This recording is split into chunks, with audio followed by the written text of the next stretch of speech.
starts now. Welcome in, ladies and gentlemen.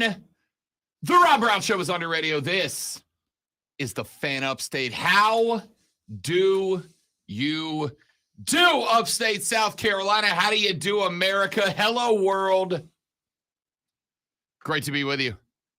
Hope you're having a spectacular week that is coming to its stellar conclusion and to a phenomenal sports weekend upcoming. My name is Rob Brown. The pleasure is exclusively mine. On the other side of the metaphorical glass, the guy in charge of this radio broadcast and, well, every radio broadcast you enjoy, frankly, and none of the ones that you don't. Colonel Grudge, hashtag Dad Kicks, the alpha and the omega of the Fan Upstate, the conductor of the Symphony of Sound. That is the Rob Brown Show. He, ladies and gentlemen, is the great one, Lonzo. What up, Zo? I am so glad you and the listening audience get to hear me today. You're welcome. We're all better off for it. You are welcome. Yeah, we're all better off for it. What a day we've got lined up for you on the radio broadcast today. We have got a very odd story breaking out of Tuscaloosa, Alabama. The head baseball coach at the University of Alabama is out, but not because of the performance of his baseball team. Well, at least not entirely. We're going to talk about that coming up later on in the program. Yesterday, the Milwaukee Bucks decided to fire the head coach that brought them an NBA championship, that brought them to a number one seed this year in the NBA playoffs. They decided that wasn't good enough in Milwaukee. We're going to talk about that later on in the radio broadcast. Heather Dinich has been covering the college football playoffs for the last couple of years.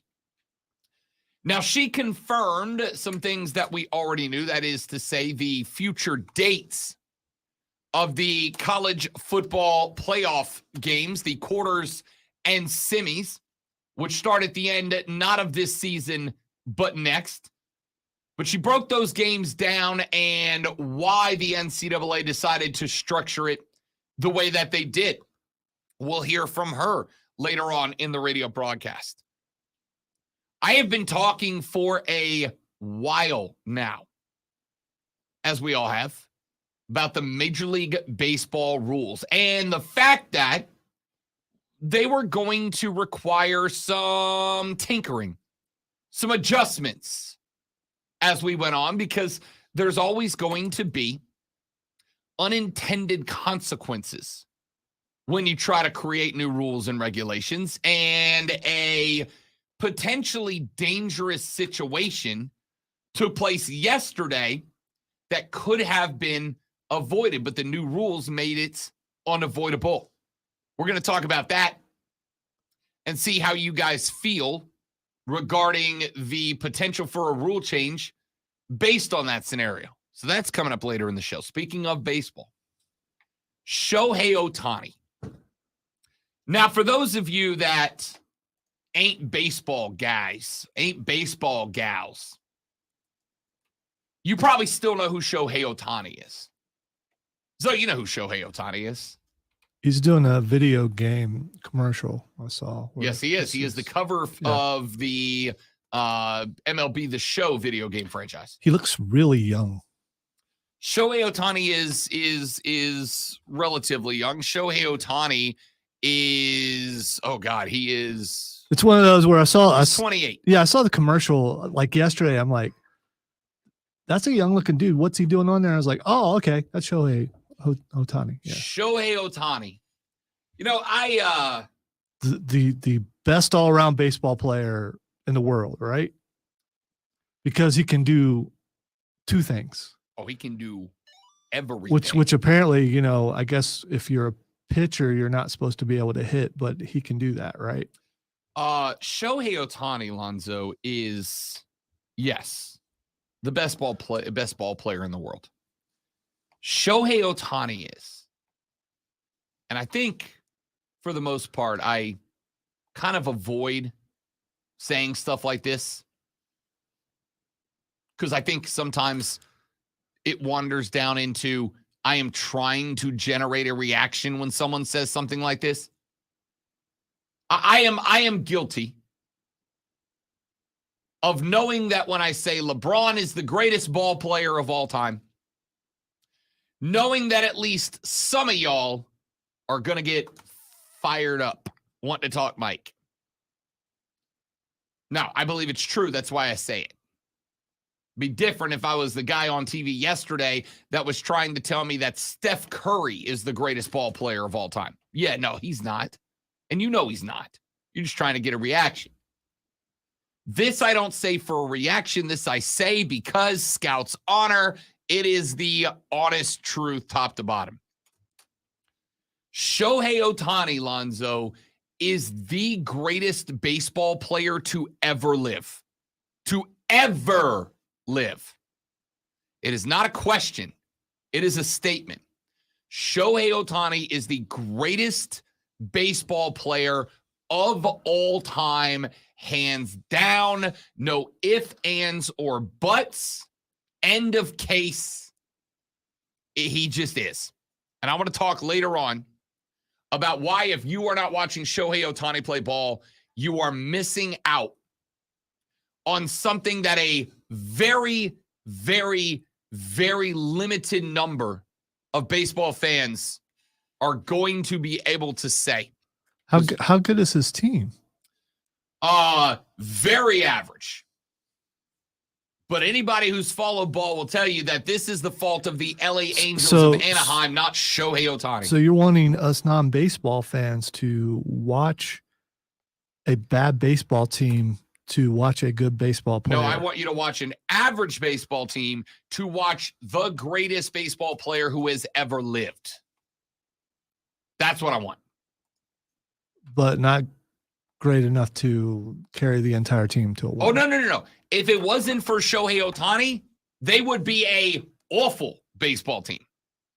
They are an average baseball team because the greatest player of all time is lifting them from terrible to average. If he was on a good team, they would be a great team. We're going to come to that later on in the radio broadcast. We have got our, or at least the hint of what our European games are going to be in the National Football League this year. We know the teams that are getting sent abroad. One team is being sent abroad for the second time in as many years. One NFL team has just drawn a second European trip in 2 seasons. A, is that fair or foul? And B, does it tell us anything about the potential expansion of the NFL into Europe? We're going to come to that later on. But I wanted to get to this real quick because I saw a lot of people get all up in their feels about this on social media. Lonzo's favorite player in the NFL draft, Peter Skoronski, is an offensive lineman from Northwestern. Now, we have mentioned Peter Skoronski a number of times on the show, both A, because Zoe and I both enjoy saying Skoronski on the radio.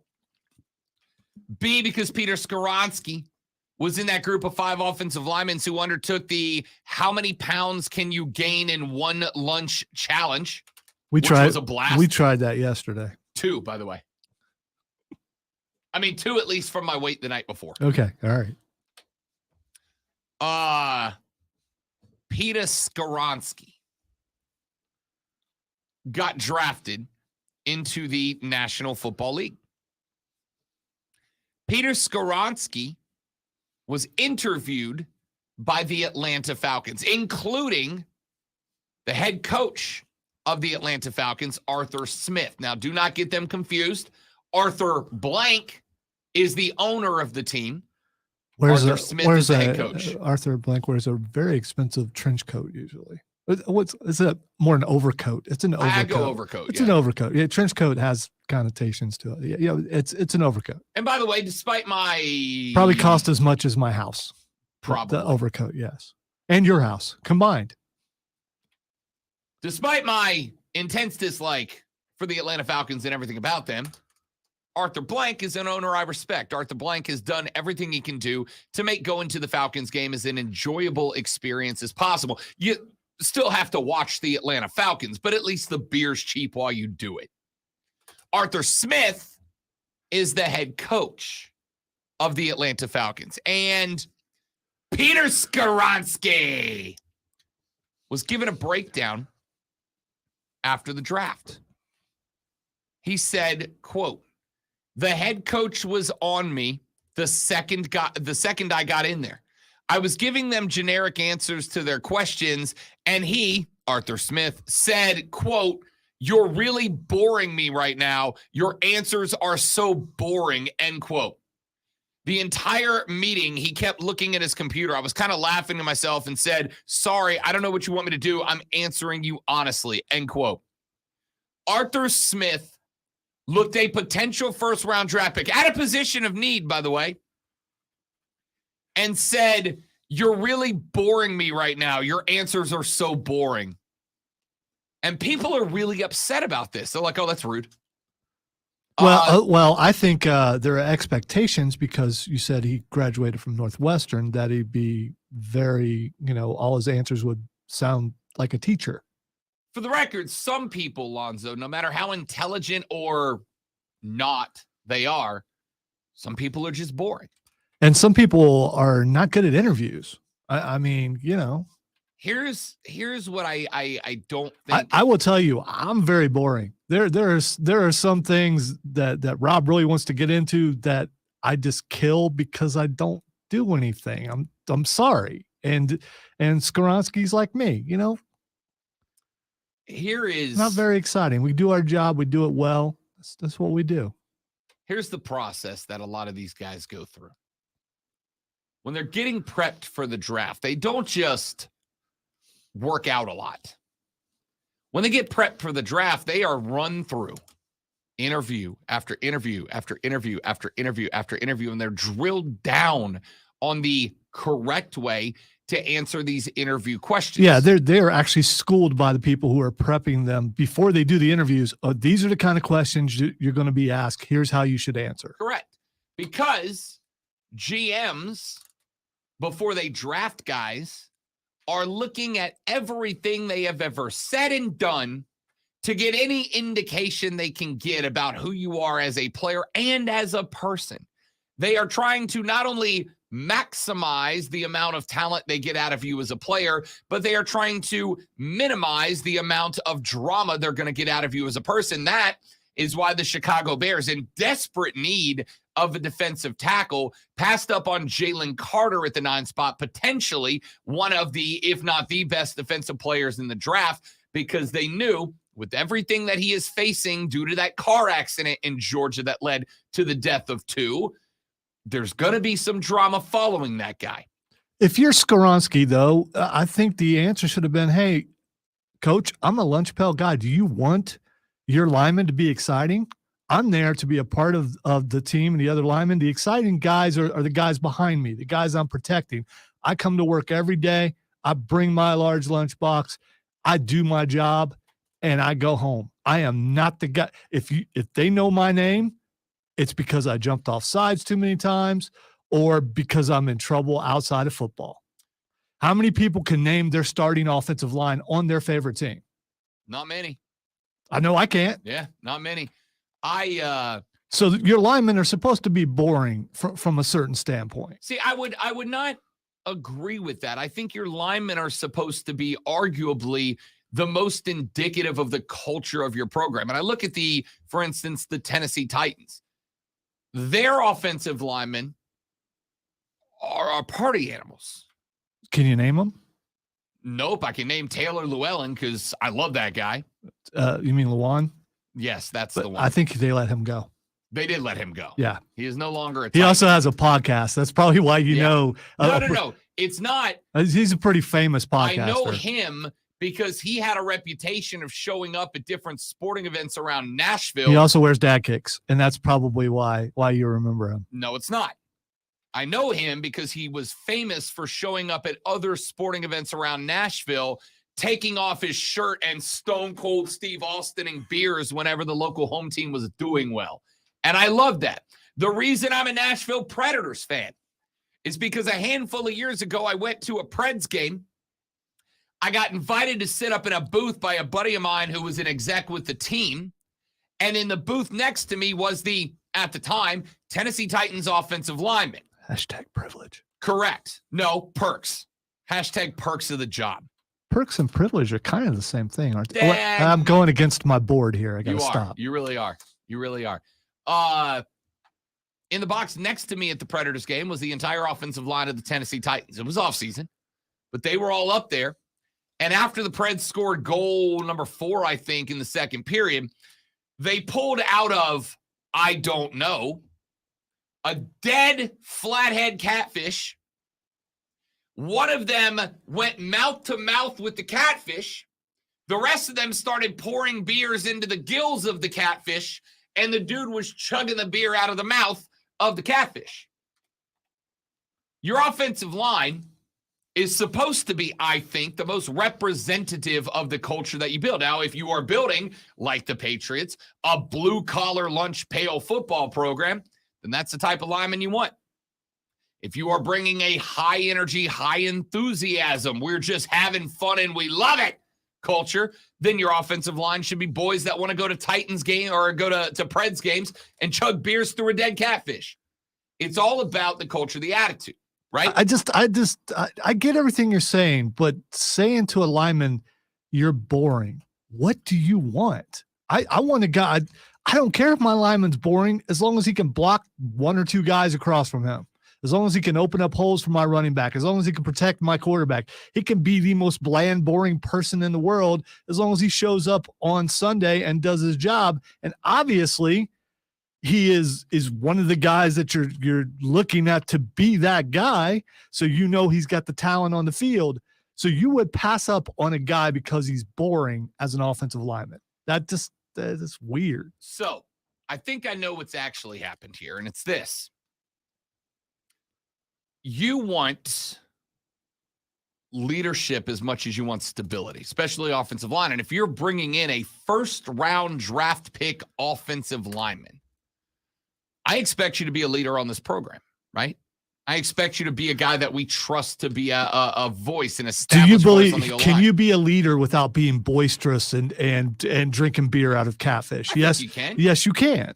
I think you can, but you can also be a leader by example. Sure. I'm not disagreeing with anything. First one in, last one out, always getting your assignments, helping the guys next to you. You don't have to be that bigger than life persona when you're already a bigger than life person. I don't disagree with any of that. But I also think that the majority of people, I'm not saying this is 100%, but the majority of people who are elevated naturally to a position of leadership in sports and anywhere else are people with charisma, right? You're going to get the strong silent type every now and then. But more often than not, the people that make it to positions of leadership, respected leadership, because I think there's a difference between appointed leadership and leadership that you are elevated to by the people who follow you. You're talking difference between upper management and middle Correct. management. Yeah, because no one respects the middle manager. I mean, appointed management is when the boss goes, this guy's in charge now. That is appointed leadership. Leadership is when you do stuff, you do your job, and people go, I'm going to follow that guy's example. I'm going to line up behind that guy. That's my guy right there. But I think the point of all of this is that these kids about to get drafted are drilled down and drilled down and drilled down and drilled down and drilled down about how to answer questions. If you're asked about your personality, you say this. If you're asked about your habits, you say this. If you're asked about your work ethic, you say this. If you're asked about what type of game you prefer to play, you say this. And as somebody who has done interviews before, I am looking for people that fit, that stand out, that give me answers that make me go, this guy's got something, right? And if I bring in 15 people that are candidates for a gig, and they all give me the same answer, how do I know which one of y'all stands out? How do I know which one of you guys is the right guy? I'm looking for somebody that stands out. And if nobody's standing out, you got to shock the system a little bit. Arthur Smith was not saying this as an insult. Arthur Smith was not saying this to get attention. Arthur Smith was saying this for one reason and one reason alone, because he was trying to shock the system to find out exactly who Peter Skoronsky actually is. You know when you are getting a rehearsed answer from somebody. I've done interviews for jobs before, and you know when you're getting an answer that is rehearsed and drilled down, and it's boring and it's repetitive, and I don't even know if that's your actual answer. You can go to ChatGPT right now and type in, how do I answer this question in a job interview? It will give you a very well-written, thorough, grammatically correct response. But that's not what I want. I don't want a canned response. I want to know who the hell you are if I'm spending a first-round pick on you. If I'm Skoronsky, who was drafted. Skoronsky. If I'm Skoronsky, from now on, I'm wearing a I'm boring t-shirt while I'm cashing my checks, while I'm out there doing my job. Underneath my shoulder pads, are you allowed to wear whatever you want underneath? I don't know, because NFL has strict uniform That's a rules. great question. I don't know. I don't know if you're allowed to, but if you are allowed, I'm wearing that under my pads and letting everyone know, hey, I'm boring. I was in a job interview one time. 10 years ago, 12 years ago, a while back. And I had a guy ask me. Back when you were a young man. Back when I was a young man. I had a guy ask me two questions. The first question he asked me, Lonzo, was, how do you feel about garden gnomes? I'll never forget that. Ugh. We'll come to our answers later. Ugh. First question I got was, how do you feel about garden gnomes? And I was like, okay. But I think what they're doing there is a couple of things, right? I want to see how you respond under pressure. I'm going to see how you respond to an odd situation that you've never experienced before. And I'm going to see if you can put together some thoughts on the fly that there's no way you can rehearse. You never know when that question's coming to you.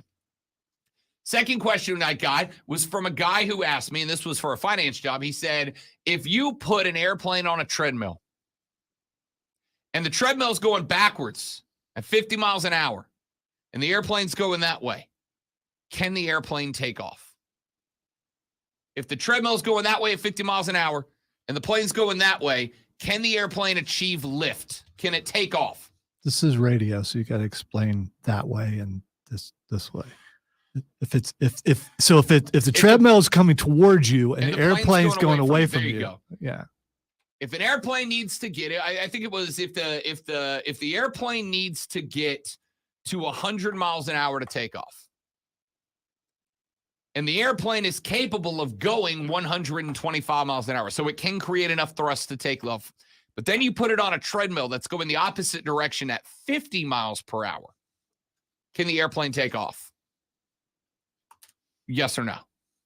And I thought that was a fabulous question, but the point was to shock you, put you under pressure, and make you come up with an answer to something you've never thought about before to see how you do. Stupid question, because an airplane can't fit on a treadmill. And if there was a treadmill of that size, what did you make that treadmill for?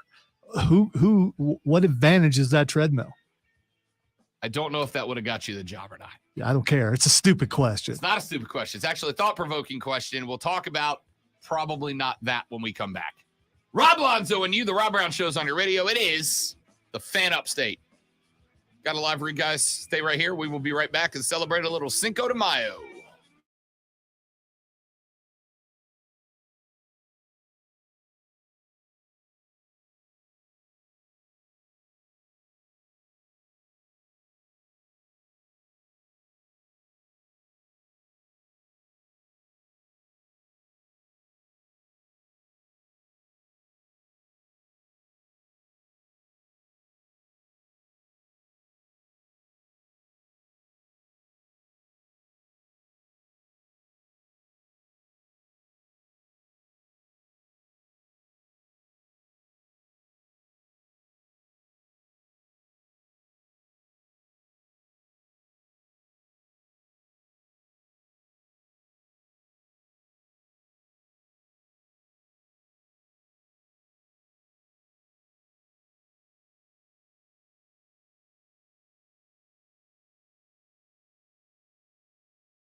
Bell Car Wash. Outside, inside, same style, people shine every time. People can tell.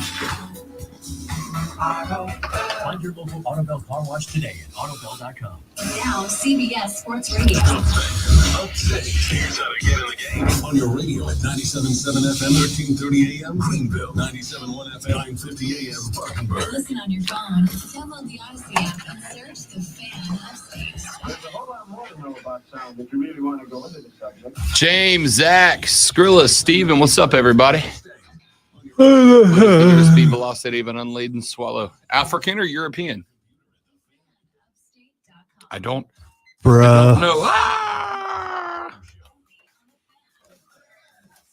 Bro.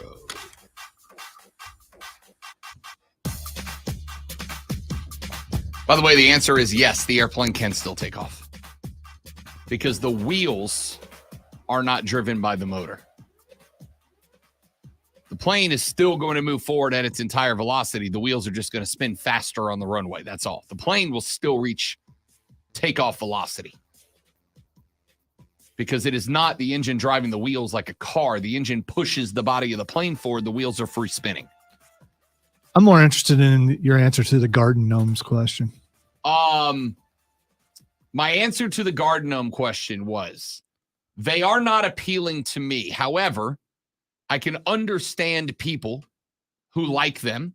I can get that they are an expression of people's individuality, and I tend not to judge people based on their forward ways of displaying themselves in their individuality. Yard gnomes are creepy. They should be stepped on, broken, launched into space, caught on fire, whatever your form of destruction should be.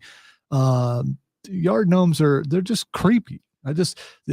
They're hidden in the grass. You look around and their beady eyes are just staring into your soul. And why do they have multicolored hats? I don't get it. And I played Fable, and that made me hate them even more. Fable 2, I believe, where the gnomes hurl insults at you until you can find them and shoot them.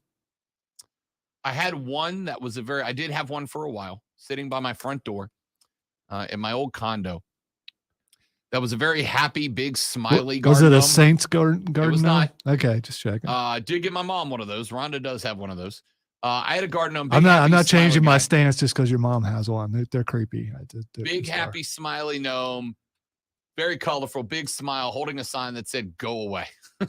It was my favorite. All right. That one I can respect a little bit. That one made me laugh. All right, let's get to a couple of things. I have been telling you guys for a while that the Major League Baseball rules, I think are good. I think they're good, but they're also going to have to be tinkered with, right? They're going to have to be tinkered. They're going to have to be toyed with. They're going to have to be massaged because there are going to be unintended, unforeseen, and frankly, unforeseeable consequences, just like any other rule you put into place anywhere else at any given time. One of them happened earlier this week. Bryce Harper is an excellent baseball player for the Philadelphia Phillies. He just made his return from off-season surgery. He got back into the lineup for the first time in like a year and some change after having Tommy John surgery to repair his right elbow. In the ninth inning of a game this past Wednesday at Dodger Stadium, Harper got a single. Harper got to first base. Harper is required when playing baseball while he rehabs from his surgery to wear a large brace to prevent his elbow from bending, hyperextending, going the wrong way. I thought you were actually giving signs there. Yeah. The big elbow brace is not one that he wears while at the plate during an at-bat. So Harper reaches base in the ninth inning, and once he's on base and the ball returns to the pitcher, the pitch clock sets to 25 seconds. Now, the brace itself is in the dugout. It's not going to be out there, right? So once Bryce is on and the ball gets back to the pitcher, the pitch clock resets to 25 seconds. Bryce Harper could not get his arm brace on in time. By the time that the ball boy brought it out of the dugout, trotted it over to first base, delivered it to Bryce, and if any of you guys have ever had to wear any type of brace after surgery on your knee or on your arm, you know that there are usually like 3 or 4 different straps and twisties and bendies that you've got to put into the right spot for the brace to brace. Bryce Harper was still in the process of putting his brace on when the next pitch was lined up to be delivered, which means that Bryce Harper was unable to get his brace on, as the umpires did not call a timeout in order to give him the extra few seconds to get his brace on. He had 25 seconds to get it on before the next pitch was thrown to Nick Castellanos. He did not get the brace on time, which meant that he had to run the bags without his arm brace on after Tommy John surgery, a surgery that's already caused him to miss one entire year of his playing career. He was able to get to second, able to get to third, and as he rounded to come home, he ended up sliding into home plate on Bryson Stott's game-tying single. Now, the Phillies won the game. But it was very obvious when Bryce Harper went to slide headfirst into home to avoid the tag, touch the plate, and win the game, that as he slid, he was very cognizant of that elbow. As he slid, the left hand extended to touch the dish. The right hand was elevated out to his side to keep the elbow from slamming into the ground or getting hooked on the catcher's leg or any other number of otherwise likely incidental and routine bits of contact.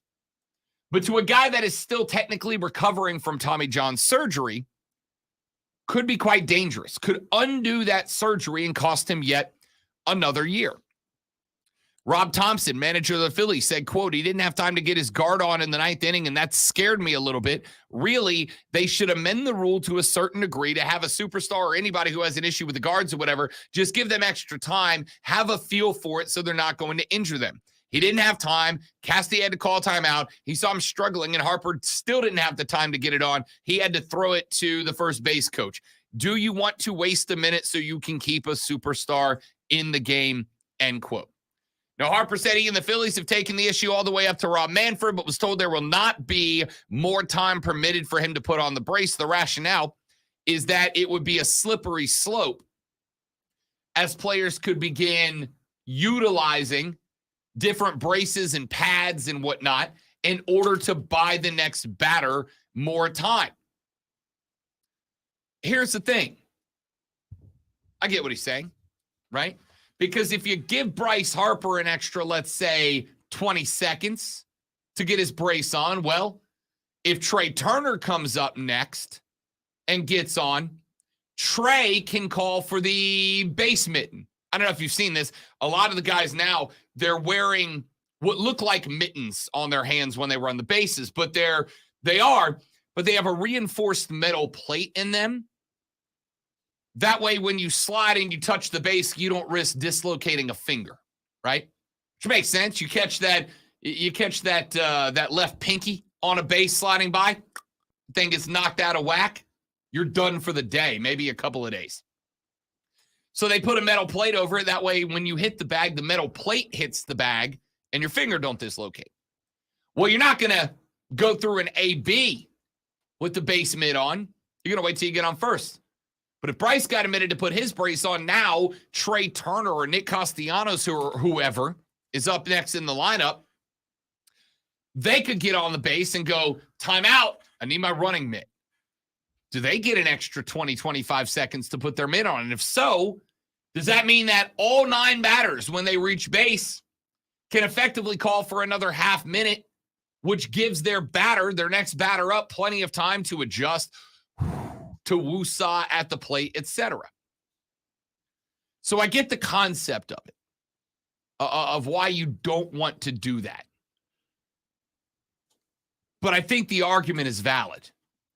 Could you imagine a situation where Bryce Harper gets on to first, runs the bag, gets around to home plate, slides into home, avoids the tag with the left hand, but the throw is wide of the plate. The catcher reaches down to tag Bryce Harper from his right, Harper's left, or his left, Harper's right. He pops Bryce Harper in the elbow. Bryce Harper's elbow slams into the dirt, and it undoes the results of the Tommy John surgery. Now, all of a sudden, one of the Phillies' brightest young superstars, one of baseball's best players, is out for another year because you couldn't afford 20 seconds to let him put a brace on his arm. Yeah, but if you're still recovering from an injury and it's so precarious that you have to worry about such things, should you be back? Yeah, I mean, he can play, right? He can play. You and I had a conversation yesterday about playing hurt, or in our case, playing sick. I think we've probably both worked in situations where doing an intense show like this one wasn't necessarily in our best interest or well-being. But what did we do? We showed up and we went to work because that's what champions do. Yeah, I'm playing hurt now, so I definitely understand, but it's different. This is not going out there where you just had surgery and you could hurt yourself worse. If you're cleared to play, I guess you're cleared to play. But when rules are put into place, if you make exceptions, they're going to take advantage of the exceptions, so you can't make those exceptions. And that's why I think there is a fix here. I think it's an easy fix here. I think the fix is that players can ask for an extension on the bags if it is submitted before the game happens as part of the injury report, right? If Bryce Harper is listed on an injury report pre-game as recovering from Tommy John surgery, which is obviously easily provable, and is required by the medical staff to wear a brace, I think you submit that to the umpires before the game begins. And that way, when the game begins, they know. If B-Harp gets on the bag, B-Harp gets an extra 15 seconds to put his brace on. Ronnie Acuna can't just call for time to put on a base mitt because that's not part of an injury. He can carry it with him in his back pocket, or he can have the first base coach holding it for him in case he reaches or whatever. But I think you give an exemption to guys that are playing with some sort of lingering injury to put on a basic protective device. Because again, how much different does this situation look if Bryce Harper takes a tag on the bow and he's back out for another year? The Phillies are screwed. You can't have one of the coaches out on the field bring you your brace and you can put it on during a pitch? No, you got 25 seconds. Yeah. How long does it take to put it on? I mean, I don't know if you've ever had to wear an elbow brace before. I have. It ain't quick. And you got to keep in mind, because it's not something the first base coach can hold. You know what happens? The coach puts it on for you. No, it's a matter of Velcro straps and tightening stuff and pulling around. I mean, listen, that should take at least 3 minutes. I'm just saying. You just pointed out Velcro's easy from my understanding. It's not like you have to tie anything. You're strapping it. I get why he was concerned with the injury, but someone could bring that out to him.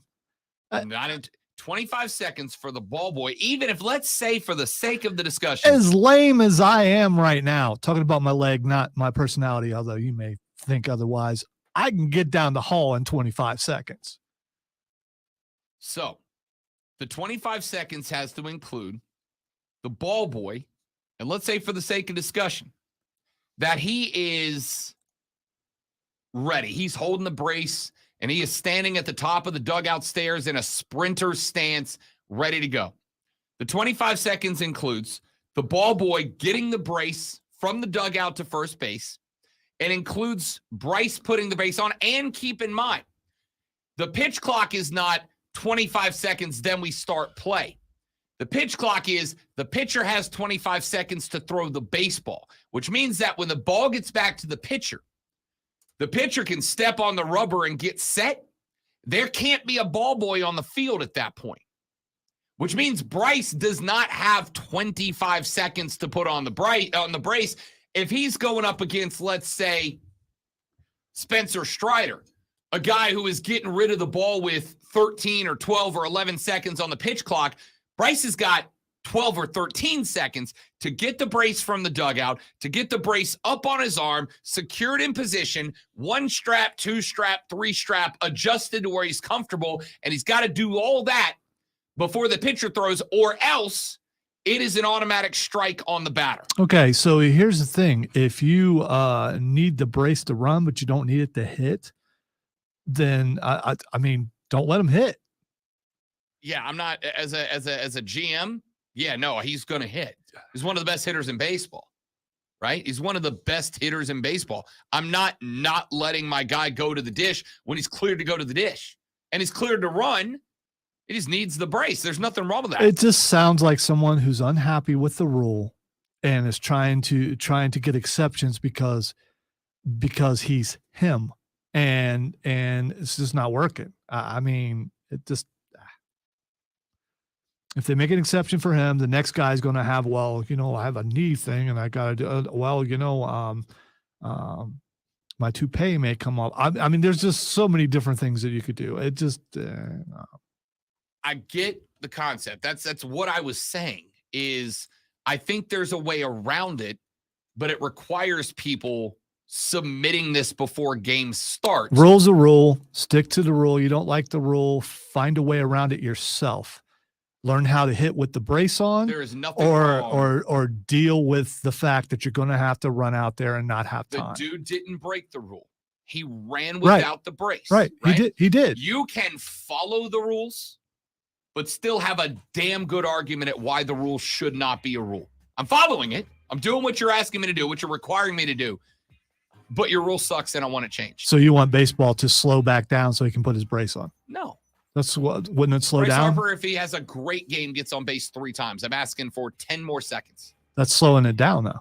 Sure. Right. They just did everything to speed it up, At and the you want to risk slow of it back down. not losing a superstar. All right, let's take a break. We'll come back here and wrap up hour number 1 on the Rob Brown Show and the Fan Upstate.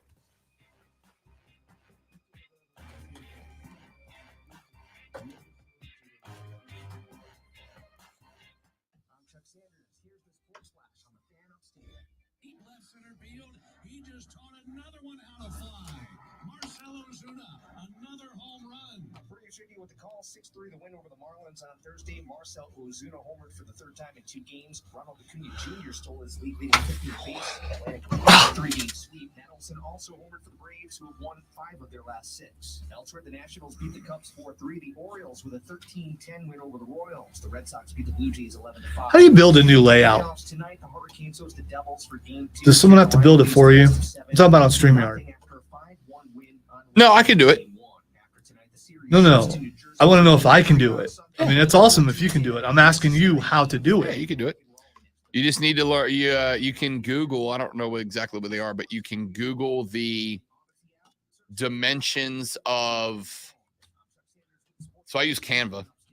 You can Google the dimensions of the graphic to fit the big rectangle where the blue is, and then you can look up and that template will have the size and positioning where in the pixel display you need to lay out the 2 boxes. I just wonder if StreamYard has extra templates that are already made that you can upload from somewhere. I'm sure that they do. Like Keegan, where is it? Keegan made this one. The one that's up now. I believe Diesel made the offside ones that they use with. I just haven't messed with it any. Yeah. He built the offsides one that they use with this. Well, layout. there is an edit layout button. So I wonder if but I think that just lets you move who's on screen where. Well, you can do that just by clicking and dragging. Screw it, I'll play with it. We'll see No, what no, no. happens. It's not necessary now. I'm going to play with it tomorrow. Edit layout, add item, camera slot or media slot. Oh, I can't. Okay, so I can move this around a little bit. Are you guys seeing this on the screen? No, I'm not. Oh, you're not? No. Okay.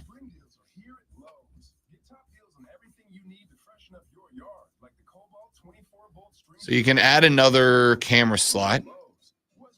You can add a media slot, which allows you to. Here's what I would like to be able to do is resize like if you have 4 on screen, resize the panels and make them just a little bit smaller, because the way the logo layout is over there, it ends up over someone's head. So I have to find a certain camera who has the most distant camera and move them to the top corner. Well, the other option you have, and this one's even dramatically easier, is to just change your overlay. Like I've got this one. When we go 3-view with Rashad, I can change it to whatever else. They have a very minimalist one for offsides that they use, like that one. And overlays, I built this overlay, the one with the live logo up top. I built that overlay in 6 minutes.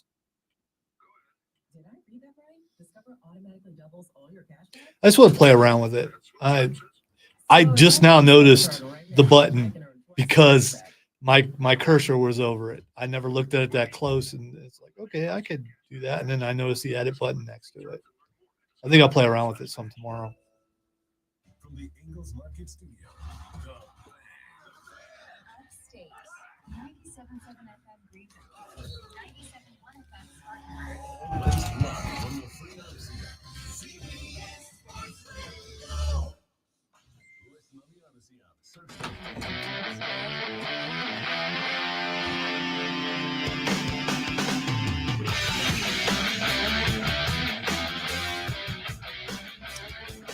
Wrapping up hour number 1 of the Rob Brown Show right here on the Fan Upstate. I am Rob Brown. The great one, Lonzo, is in control of the radio broadcast. If you'd like to be a part of the program, now is your opportunity.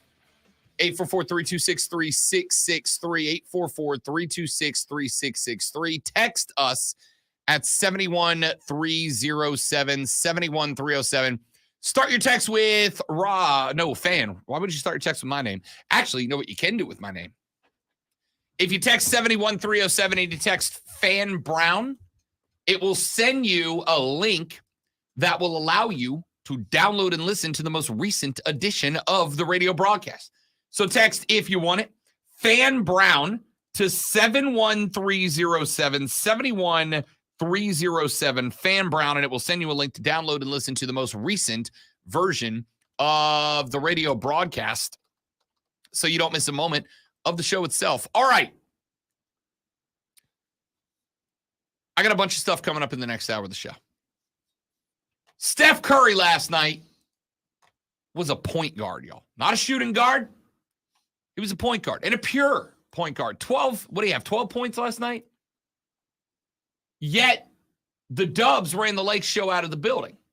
And it happened for 2 reasons. Number one, Steph Curry knew his role. Step 2, Anthony Davis fell apart. He disappeared. A 2-0 lead for the Lakers going back to LA would have been invaluable. And after his performance in game number 1, it kind of felt almost inevitable. But instead, AD disappeared. Steph Curry recognized that the Lakers were playing a drop zone defense to prevent him from getting loose. So what did he do? Here you go, Draymond. Here you go, Kevon. He started feeding the beast, and everybody else around him was better for it. We'll talk about that game and that series. We got to get some Stanley Cup in here as well. An NFL team has drawn their second consecutive European game. They will be on the road in Europe for the second time in as many seasons. A, is that fair? B, what does that tell us about the future of the NFL in Europe? We'll talk about that coming up in just a little while. Got some more Panthers news and notes for you as well. And the reason, if you're not watching Shohei Ohtani, you're just wrong, even if you're not a baseball fan. Rob Alonzo and you, the Rob Brown Show's on your radio. It is the Fan Upstate.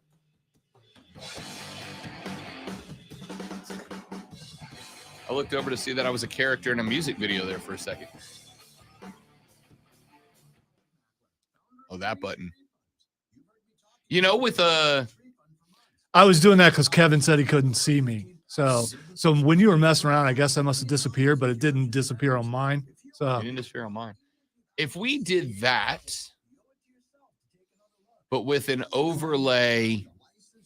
No, not that one. With an overlay that... Okay, an overlay like that, but we dropped the Rob Brown Show, moved the Fan Upstate logo over into the middle. Is this a better look? I don't think it is. I think that, because you can see the studio, is a better look. I don't know. And now I'm going to spend the day overthinking. depends on if you have something in your nose or not. The closer view, people are going to see that. Yeah.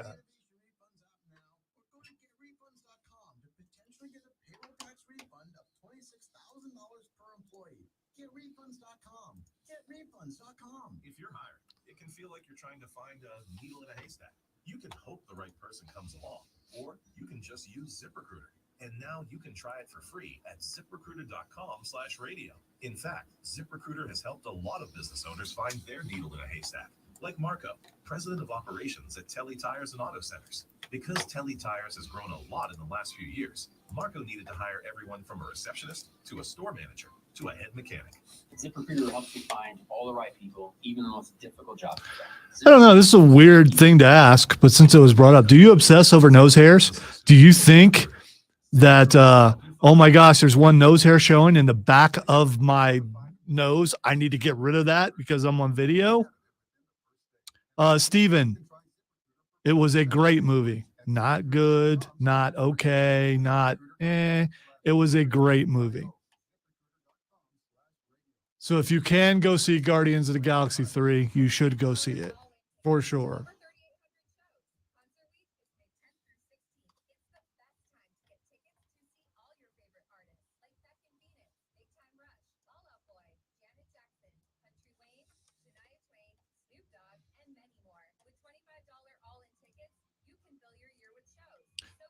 The only thing I didn't appreciate is the person who came in and went by me and brought the wall of stank with them. That was not, it was not pleasant. Luckily, I was not eating popcorn at the time. Exactly, Stephen. It's emotional though. It really is.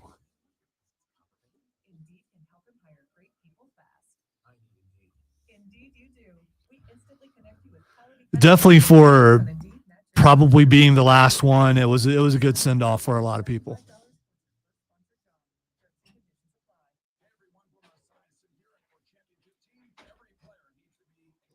Admittedly, you know, as I sat there feeling like everyone's looking at me, but they're not, there were a couple times I was wiping my eyes. So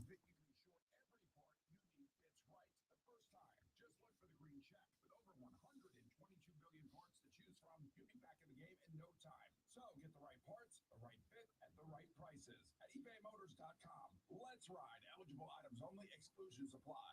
Have you heard the Rob Brown Show? There is a 5-star QB out of Columbus, Georgia that we would really like to have here. And we are working our butts off to recruit that kid. He's got NIL offers from other schools in the neighborhood of $800,000 a year. I reference that for no specific or detailed reason at all. All I'm saying to you, the valued members of the XYZU Booster Club and Collective, is that we really hope that kid ends up here. Anyway, have a great day. Remember, I did not give you any directives at all today. Of course, you can't see Thanks the for coming. visual. While said university head Rob Brown was talking, he's got both hands up and fist full of dollars. No, I can He's shaking them back and forth like a Polaroid picture. I can.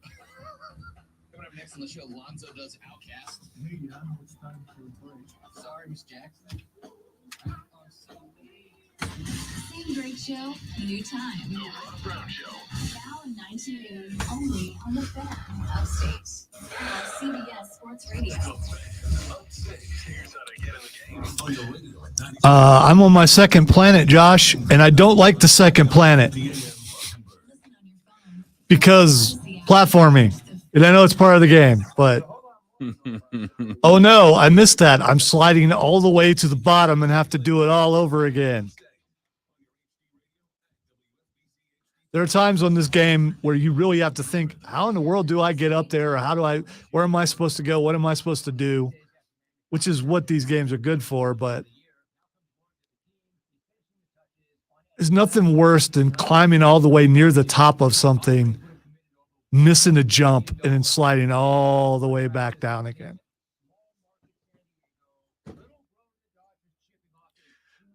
Hopefully I'm past that part on that planet. Took a pause to play some Redfall, which is just getting totally destroyed. Supposedly people are apologizing for how bad it is, and I didn't think it was that bad.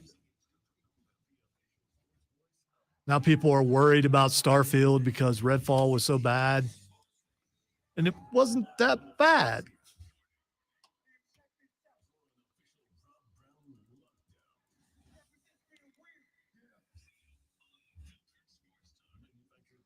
I have played it. Just didn't like it. Sorry.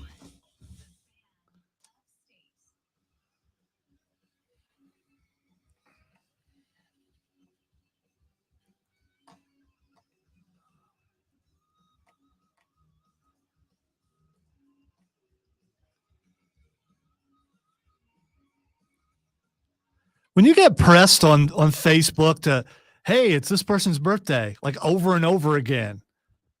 I mean, usually it only happens once It's a year. Well, there's that, but it's happened twice to me today. Yeah, I realize whose birthdays it is. Happy birthday, Diddy, by the way, in case you're listening. Oh, Diddy. But he keeps pressuring me to write on Diddy's timeline to tell him happy birthday.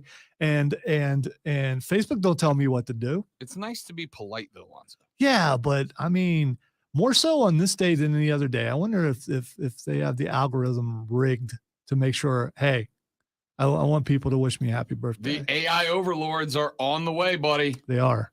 They are. Do I want people pressured like that when it's my birthday to tell me happy birthday? No. I mean, one quick reminder, that's enough. You sure? Yeah. It feels nice to know that people are thinking about you, if only briefly, because Facebook told them to. Yeah, my next birthday is a big deal, and I don't want it to be. So turning 40. Yeah, that's it. Yeah, well, that would be you soon. Why would you make it personal like that? I didn't. Why would you make it personal? I'm getting ready to be double nickel. Oh man. And if I start referring to it as double nickel, then I really am as old as I'm getting. Yeah. I think it sounds like a dad thing to say. How old are you? Double nickel. Yeah, you're right. It does. Yeah. You're right. Unless that's my rap name, then it would be okay. You're actually right there too. Yeah. That is actually a little bit cooler. Yeah. Yeah. You're not wrong. I have a way to mask it. Double nickel on the mic, yo. Double nickel on the mic, yo. I love it. Ladies and gentlemen, welcome back. The Rob Brown Show's on your radio. It is our numero dos. Right here on the Fan Upstate, I am Rob Brown. The great Lonzo is on the other side of the metaphorical glass today. I'm not going to make a segment out of this. I'm going to drop this and then we're going to talk some basketball. But this took place at a basketball game. A couple of days ago, I told you that I was quite frustrated because I stumbled upon a tweet from a young cat, early 20s, who posted a short clip of Jessica Alba at one of the NBA playoff games, and he said, y'all hear me out. Now, as I've mentioned to the boomers amongst you, y'all hear me out on Twitter is a way of saying this opinion is unpopular, but let me explain why it should be popular, or you have not heard this information before. Let me explain why it's important. You know, there's more to this, right? Yeah, I think that's where I'm going. Okay. With sauce? Yep. Okay. All right. I didn't know this part of the story. Me either till this morning. That's why I was wondering if you were going there. So this young buck on Twitter put up, y'all hear me out, as if he was introducing the world to the beauty and grace of one Jessica Alba. And the replies to that thread were miles long of fellas my age responding to him, my man, stand down and step back. We have been crushing on Jessica Alba for the better part of 2 decades. You are not discovering something new here. You are not coming up with an observation that some of us have had for quite literally longer than you have been alive, young man. Jessica Alba has been hot since before you and your daddy and your mommy got busy that night. There was a post-apocalyptic show that she was on, like the first one that I remember with Jensen Ackles, and it was a great show. And I think she was 18 when she was starring in that. I have to try to look that up and find out. That's the first time I remember seeing her. Dark Angel. Thank you, Keegan. Dark Angel. I love that show. She was on Dark Angel from 2000 till 2002. Again, Jessica Alba got her start in TV before this cat was born. And he's breaking this like this is breaking news to the rest of us. No, my man, Jessica Alba has been a smoke show since you were born, literally. But he apparently wasn't the only one. New New York Jets quarterback Aaron Rodgers attended his now hometown NBA squad's playoff game. He was at game 2 when the New York Knickerbockers took on the Heat of Miami. And because Aaron Rodgers is nothing if not a wonderful teammate and person to be around. Why do you say that with sarcasm? I'm not. Okay, because that's I detected a little venom there. I would never. I mean, you know. Aaron Rodgers attended the Knickerbocker game with star cornerback Ahmad Sauce Gardner. According to Yahoo Sports, when the pair arrived at their seats at MSG, Rodgers was very pleased because sitting just a couple of seats over was Jessica Alba. Sauce Gardner, a 22-year-old, also did not know who Jessica Alba was. He told the story with reporters. He said, quote, "He was just picking on me a little bit for being young. You know, like he was getting seated and he was like, oh, we're about to sit by, what's her name? We were about to sit by Jessica Alba. I'm like, yeah, I don't know who that is. And he looked at me like I'm crazy. It was just great being able to sit over there. And I got to meet her and one of her friends who was from Detroit. It was great vibes. But that whole night, he would just keep asking me out of nowhere, do you know who that person is? And I'm like, bro, that's Amari Stoudemire. I know who that is. Now you're just picking on me at that point. All right. So I do this all the time with the guys on the show on Saturday because they're, you know, young enough to be my children. So do you know who that is? Do you know who did that song? Do you do it's kind of fun. And you also find out what kind of how broad their knowledge is in TV, movies, music, whatever. I also do that to the young guns. 100%. And usually very sarcastically, but then I get hit with responses like this one. Like this one. Sauce told the story at a press conference, and guess who responded to the video? Jessica Alba, who said, LOL, I totally see how this kid Sauce got his name. He said to my girl, Elizabeth, how can I get caught up when I'm the catch? But in all honesty, he was actually very polite with his elder, Aaron Rodgers, 12, and everyone else in the room. It was nice meeting you, ... I'm going to tell you right now. If my dude, rightfully so, took a shot his shot with Jessica Alba, and then she very publicly referred to him as, quote, this kid, end quote. That is what we in the internet world call a big oof, bro. She's also married, I believe. So, I mean, that's fine. If you take a shot with a married woman, I mean, that's fine. You still got called This Kid Did by you Jessica Alba. did you see did you see the quarterback's response to that tweet? Not yet, I haven't. You should see that Not about yet, I about being haven't. a chaperone. It's pretty funny. Sauce said, damn, it's been 2 days and you still remember what I said word for word. I just might be him, crying, laughing emoji. No, but I had a good time with you, Elizabeth, and my chaperone, LOLOL, at Aaron Rodgers 12. Love it. Love it. All right, so you By the way, Aaron Rodgers is 17 years older than Sauce. I know how that feels, Rob. Kids, Rob, I know exactly how that feels because I'm 17 years older than you.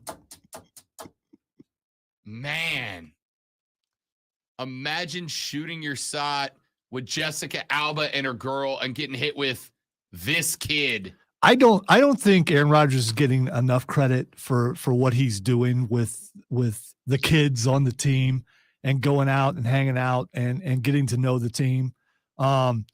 You may think he's doing this for spite or something, but I think it's cool that he's endearing himself to his new teammates. And I think it's going to help as far as chemistry wise goes when they get out on the field later on this year.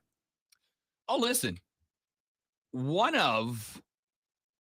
from a leadership perspective, we talked about this earlier in the show. Yeah, we're going to be talking about prospection. Doing some perspection.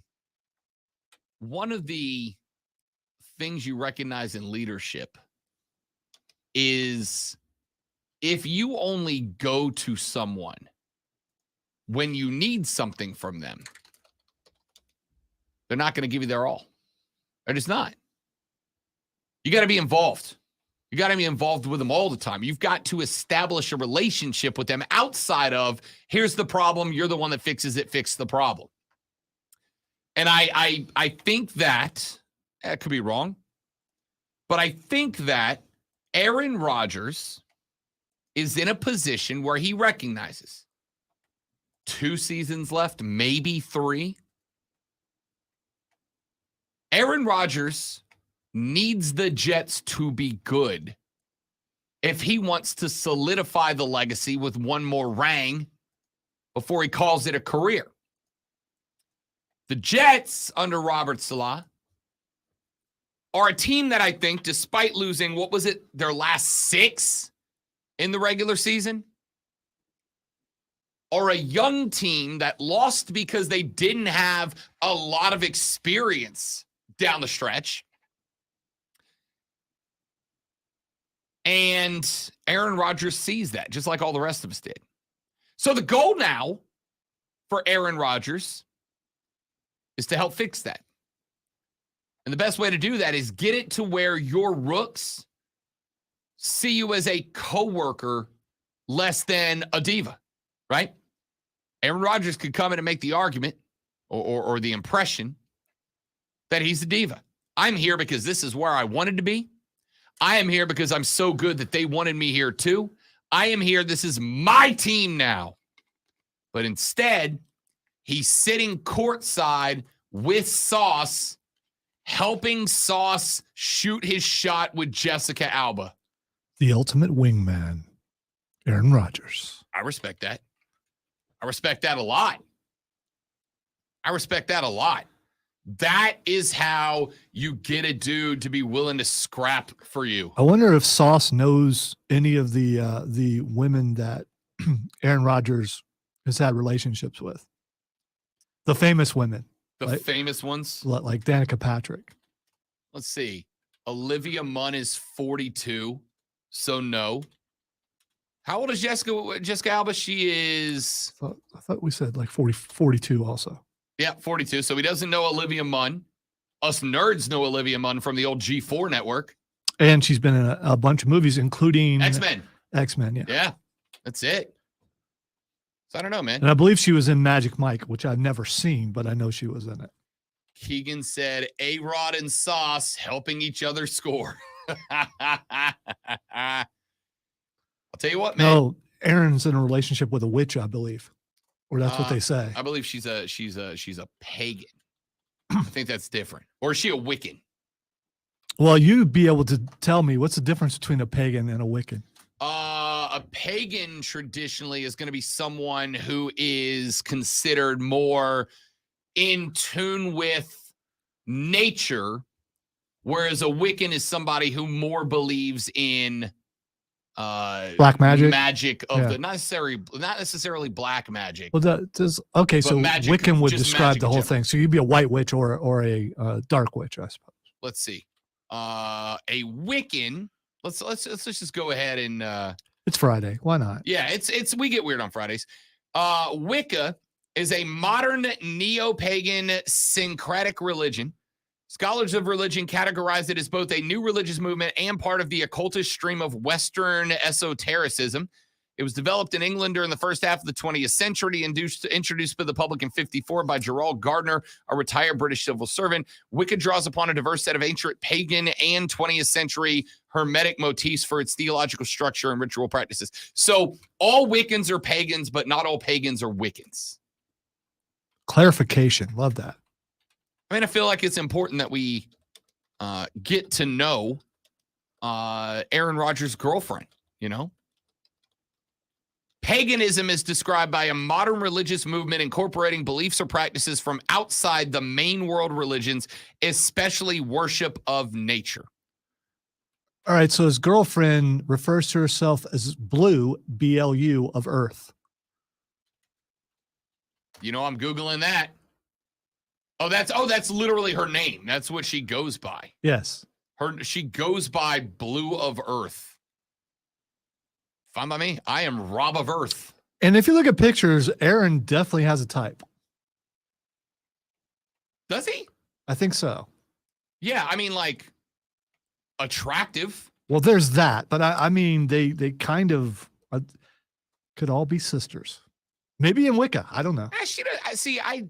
Olivia Munn's a dream girl, right? Like Olivia Munn is top of the crush list for everybody. Keegan, don't worry about that. Keegan says Rob's algorithm is about to get weird. It was already there. It was already weird. Yeah, it's fine.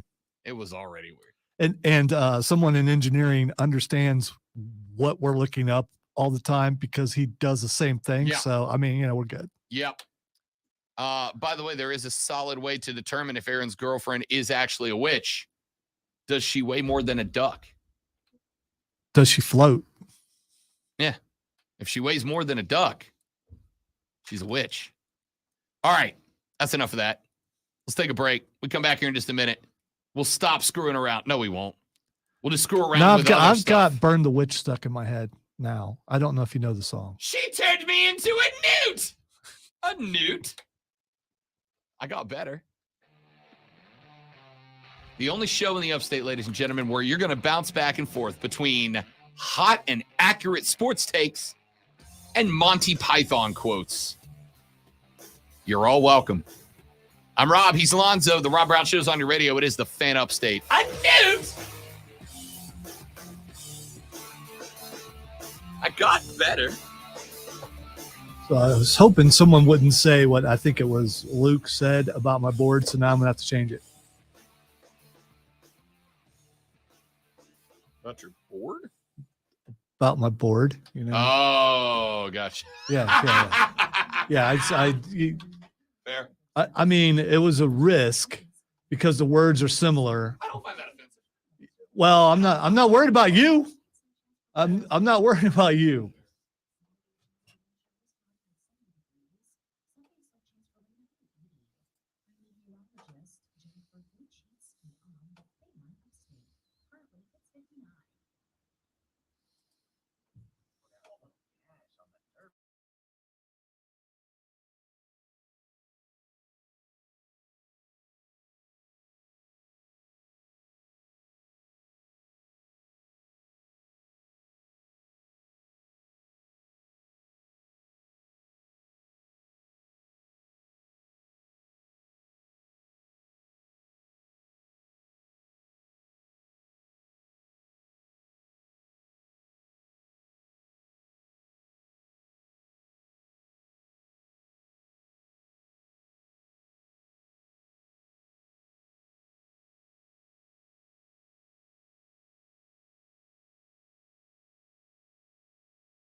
The Rob Brown Show continues. Robin Lonzo with you.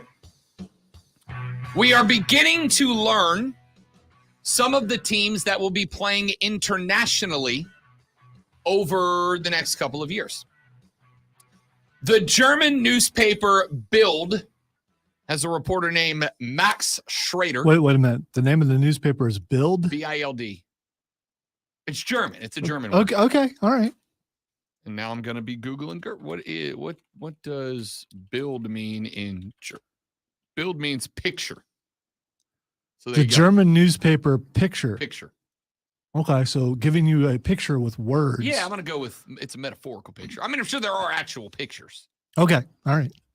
Max Schrader reports that the New Orleans Saints and New England Patriots will meet for a game at Frankfurt's Deutsche Bank Park in November 23rd as part of the NFL's International Series. The league has not yet confirmed this. We won't have that confirmation until the schedule is released. Schrader said that the game will be played either November 12th or 19th with a contest between the Chicago Bears and Kansas City Chiefs taking the other slot. That would fall in either week 10 or 11 on the regular season schedule. Now, this is interesting to me, both as a fan and an analyst, because it is the second consecutive year where the New Orleans Saints were selected as one of the teams to play overseas. Last year, the Saints took on the Minnesota Vikings at Tottenham Hotspur Stadium in London. The Patriots, however, have not played a game in Europe since 2012. So it's been 11 years since the Patriots have been sent abroad to play a game internationally that has regular season ramifications. 11 years. This is the second time in as many years that the New Orleans Saints have been sent overseas. Which means that, as a Saints fan, that is at least one Sunday where I will be having to wake up at 7 a.m. to watch football. And this may come as a shock to none of you. I don't love getting up early. I do it. I do it for jobs that require me to, and I do it when there are fish to be caught. I just want to say that I really enjoy waking up really early. And if I had the opportunity to do so, let's say for a job, I would love to do that. Oh, don't get me wrong. If I'm doing it for a job that I love to do, I'm far less likely to complain about it. As I had an old mentor back in the day tell me, you don't get used to waking up early. You just get used to being tired. I don't care about that. That's just me having fun. What I do care about is we know, because players have been telling us for years, that trips abroad to play in Europe, whether it's London or Germany, are exhausting. They're exhausting. You're talking about, because I was curious and looked it up, to fly to Frankfurt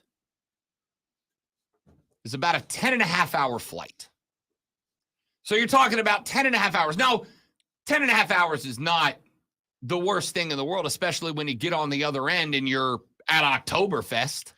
On these flights for the NFL players, are these private planes? They are chartered airlines. Yeah, most of the teams have like a 737 or something that is team purposes. But so it's kind of decked out, it's spaced, all that kind of It's as stuff. comfortable as you can be on an airplane. Okay, all right. But as somebody who flies regularly, as comfortable as you can be on an airplane for 10.5 hours is not comfortable. It's just as comfortable as you can be. Is it better than being on a long bus ride, though? I can tell you right now, I have never been on a 10.5-hour bus ride. I will fly every time. You've driven 10.5 hours, though. I have, but it's usually chopped up into bits, right? Like I'll do 4, and then I'll take a few hours of break, and then I'll do 4. When I go back home to Pensacola for a weekend, 7.5 hours in the car. usually it's chopped up into 3 parts, like 2-3-2 kind of thing. By the time I get to Pensacola or when I get back to Greenville, I am not in my nicest, most polite or kind form. Takes me about 10 and a half hours to get back to Columbus, Ohio. So I get it. Yeah, it sucks. But there are also mountains involved in that change of elevation and all that kind of stuff. So I'm sure that affects you being in a plane, right? I would also argue that when you are driving 10 and a half hours, at least you're doing something that you've got to stay concentrated on, right? Yeah, but if you're on that plane, they're probably playing cards or something. You can also play video games. You can watch movies. They're getting served, what, at least 2 to 3 meals? I appreciate your efforts to make it sound less miserable than it is. Because I think it's the least amount of misery it could be is what they're dealing with. I don't disagree. But the least amount of misery they could deal with is still, again, especially when your job and doing your job well relies on demands you being in top physical and mental condition, a 10-and-a-half-hour flight. And by the way, if you've never had legitimate jet lag, it wears on you for like a couple of days. I tell people all the time, if you are going to vacation in Europe and you are taking an 8 to 12-hour plane ride to get there, plan on doing nothing the first day. As much as you're going to want to get there, get off the plane, and go explore, plan on doing nothing the first day. Because even if you sleep the whole plane ride there, it is still exhausting. So they get there. Then they got to go through 2 or 3 days of NFL practice. Then they've got to play an NFL game. And then guess what? They're on a 10-and-a-half-hour plane ride back. To do what? To take a day off and get back to it. It is a big deal. It is a big shock to the system. It is a big jump out of the routine that you would get into. Even if you fly cross country for a long NFL away game, it is still a different experience. Why is it that the New Orleans Saints have been called upon 2 years in a row to fly to Europe to play games, and the Pats are doing it for the first time in 11 years? Now I'm gonna get hit with some excuses. Dan, the Superfan Man, texted and said that's because no one likes the Pats, especially not the UK. But why do they always send bad teams to EU? Well, the Kansas City Chiefs are going. They're your reigning, defending, undisputed world champions. The New Orleans Saints are the favorite to win the NFC South today. That's a divisional favorite. A crap division, but a divisional favorite nonetheless. It is more often than not the middle of the pack teams that get sent, but the Super Bowl champs are getting sent to Germany this year. And that does not include the up to, 8 teams that will play a game in London. So I don't understand why it is the Saints are playing back-to-back. I do a little bit. The Saints are actually one of the most popular teams in Europe. The NFL did last year a study or a survey, I guess I should say, of Europe's favorite NFL teams. And the Saints were on that list. Here's the interesting part, though. According to the NFL, do you know who the most popular team in Europe is? Dallas. The New England Patriots. That's weird. 9.43%. When's the last time they were good? 4 years ago? It's been a minute. So you're giving credit when Tom Brady was still there. No, they weren't good when he left. They weren't bad. They weren't good. They weren't good. They weren't elite. They weren't bad. They were middle of the pack at best, I think, when he was still there. Regardless of why, the Patriots. I would just think that Europeans would want winners there and not, mid-pack teams, except for Kansas City. I don't mean, think and I'm not being critical of your team, but they ain't been good for a while. taking our mentality. I've told you guys, you know this. You don't need me to tell you. We as Americans, America, we love a winner. Many fans will flip-flop teams based on who's the best team right now. We love a winner more than we love anything else. We will let players allegedly get away with murder if they are Pro Bowl caliber players. Won't we? Ray Lewis. No reason I mentioned him right there. Europeans support their soccer teams through and through, red and blue, even when they suck. It's a different mentality. I think that, and I'm making this up, it's just a hypothetical solution, but naming your team the Patriots and then sending them to London is kind of hilarious, right? Like, it's kind of funny. We're sending a team named after and themed after a group of people who beat you in a war. Yeah, well, I mean, there is that. I'm sure they've let bygones be bygones, But post-Brexit, the rest of Europe are not squarely Team Britain. So I'm sure there is some element of troll in that it's hilarious that the Americans named a team after a group of guys who are known for having beat the very proud British Empire. The second most popular team in Europe is the Tampa Bay Buccaneers. 8.28% of those surveyed said that was their favorite team. The third. Wait. So I'm noticing a theme. So they're Tom Brady fans. Maybe. They went from Patriots and then to Tom Brady and the Bucs. Yeah, maybe. that's Their third most favorite team was 7.2% of their fans saying it is their favorite team is the LA Rams. The fourth most popular team, the New Orleans Saints, at 5.72%. Is it colors? I mean, I'm just trying to figure out why. Well, I mean, I've got to imagine that the Saints, I don't have to imagine, I know that the Saints are relatively popular in France, right? They've got a very French Cajun motif to them. They got the fleur-de-lis on the helmet. There's that. Catholicism has a very heavy foothold in France. They are named the Saints. So it makes sense. What doesn't make sense is why the Pats, especially if they are Europe's favorite team. If they are Europe's favorite team, why have the Patriots not played a European game in 11 years?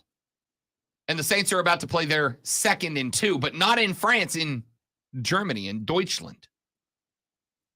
I'm not saying it's the NFL playing faves here, but it kind of feels that way.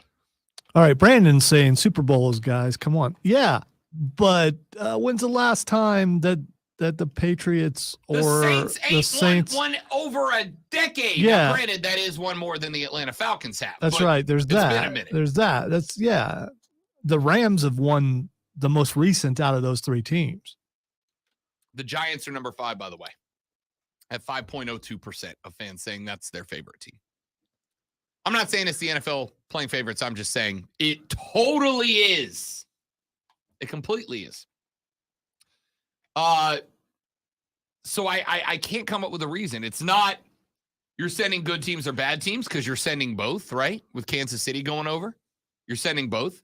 I can't say it's teams that have recently won a Super Bowl. The Saints and the Patriots certainly have not. The Saints more distant than the Patriots. If you are a team that's never been to Europe, are you complaining? No, listen, I love Europe. I cannot wait to go back. In fact, the lady friend and I were discussing for our annual week-long big-time getaway this year. Hilariously enough, though, we were discussing Italy as our next trip. That's her pick, not mine. I do want to go to Italy, but it's not like high on my list. There's like 3 or 4 other countries I want to hit before Italy. But it's hers. What's there to do in Italy? Oh, I want to go to Venice. Okay. I want to go to Rome. And I want to see every bit. I hear Venice is smelly. I mean, it's filled with canal water. Yeah. As a New Orleanian, makes sense. Checks out. if you've ever been on a flume ride at a park, it's I don't think probably it's that what it, quite that exciting. okay. But I do want to check out. The sanctuary of Galileo Galilei. I'm a big astronomy guy. Guy was revolutionary. I'd like to see the workings of Raphael and Michelangelo. Like I love history, so I do want to go to Italy. But it's not on my list. You know what country is very high on my list? Germany. Castles, dude. I want to go back to Germany. Last time I was in Germany, I was like 12, 13. So I didn't get really to appreciate it. Well, Yeah, most 1%ers don't appreciate what they have when not they when have you're a it. child. Yeah, I mean, Alonzo. yes, I mean, As you an were, adult. you were a tweenie, so you should have been, you know. I mean, I got it. Like I understood that this was an experience. I was very fortunate. Were you to have. scoping the locals and all that kind of thing? All I 12? knew was I was very, very offended that at the time, I don't know if it's still true, but at the time in Deutschland, the rule of thumb was if you could talk to the bartender over the bar, you could order a beer, and my parents wouldn't let me. Now, I'm a grown-ass man. Advantages of being tall and you didn't get to Correct. get the fruits of it. This game creates a world in which my Saints are playing a trip that I very much want to go to in Germany during Oktoberfest. Now, I said to the lady friend, what if we did this instead and we saved Italy for next year? What if we did a honeymoon in Italy?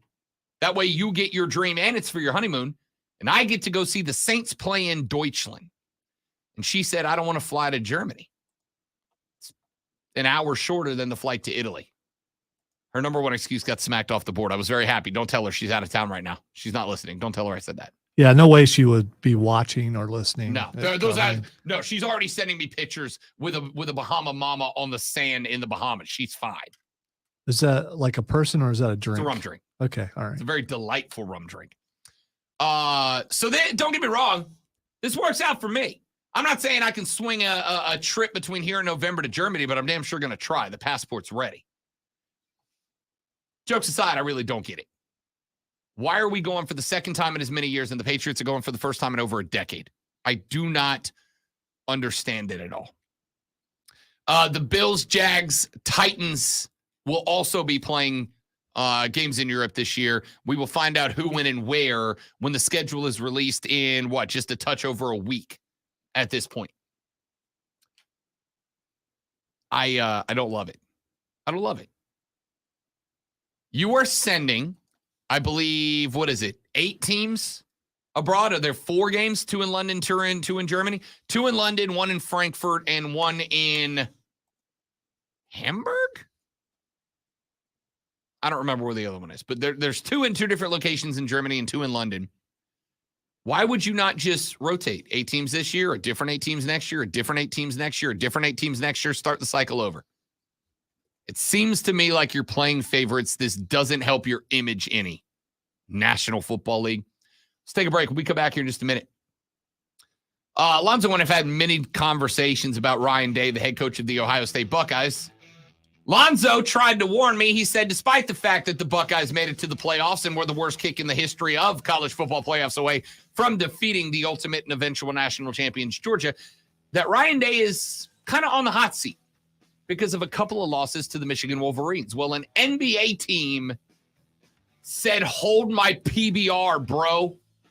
We'll make a crazier move. Why? Talk about that when we come back. My name is Rob Brown. He's the great one. You're listening to The Rob Brown Show on the Fan Upstate.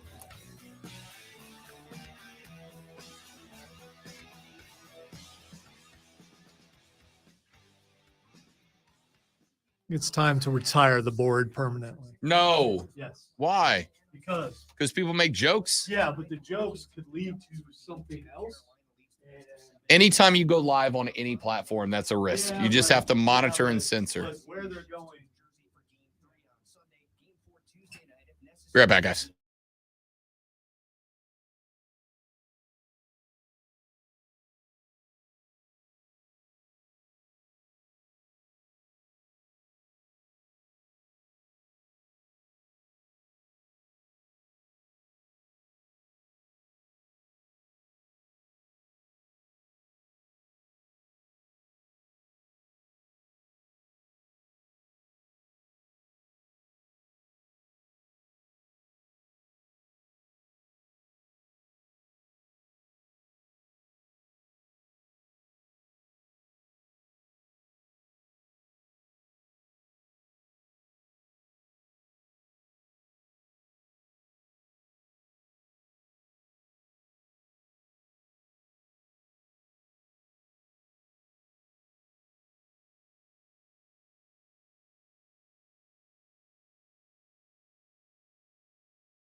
from the free Odyssey app. CBS Sports Radio.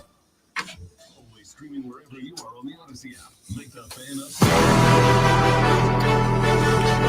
Wrapping up hour number 2 of the Rob Brown Show. Rob and Lonzo with you. Watch the stream, will you? Facebook.com/TheFanUpstate, Twitter.com/TheFanUpstate. Search The Fan Upstate on YouTube or The Rob Brown Show on Twitch. We would love to have you along for the ride. You get to go behind the scenes and interact with Lonzo, myself, and the Rob Brown Armada. When we're not on the air, it's a lot of fun. We hope you will join us. So, the Milwaukee Bucks have won an NBA championship since, as Joe pointed out, since Kareem played there, which was, for those of you keeping track, a very long time ago. The Milwaukee Bucks got Giannis Antetokounmpo and have been very good for like a while. And part of that is because of Mike Budenholzer, the head coach of the Bucks.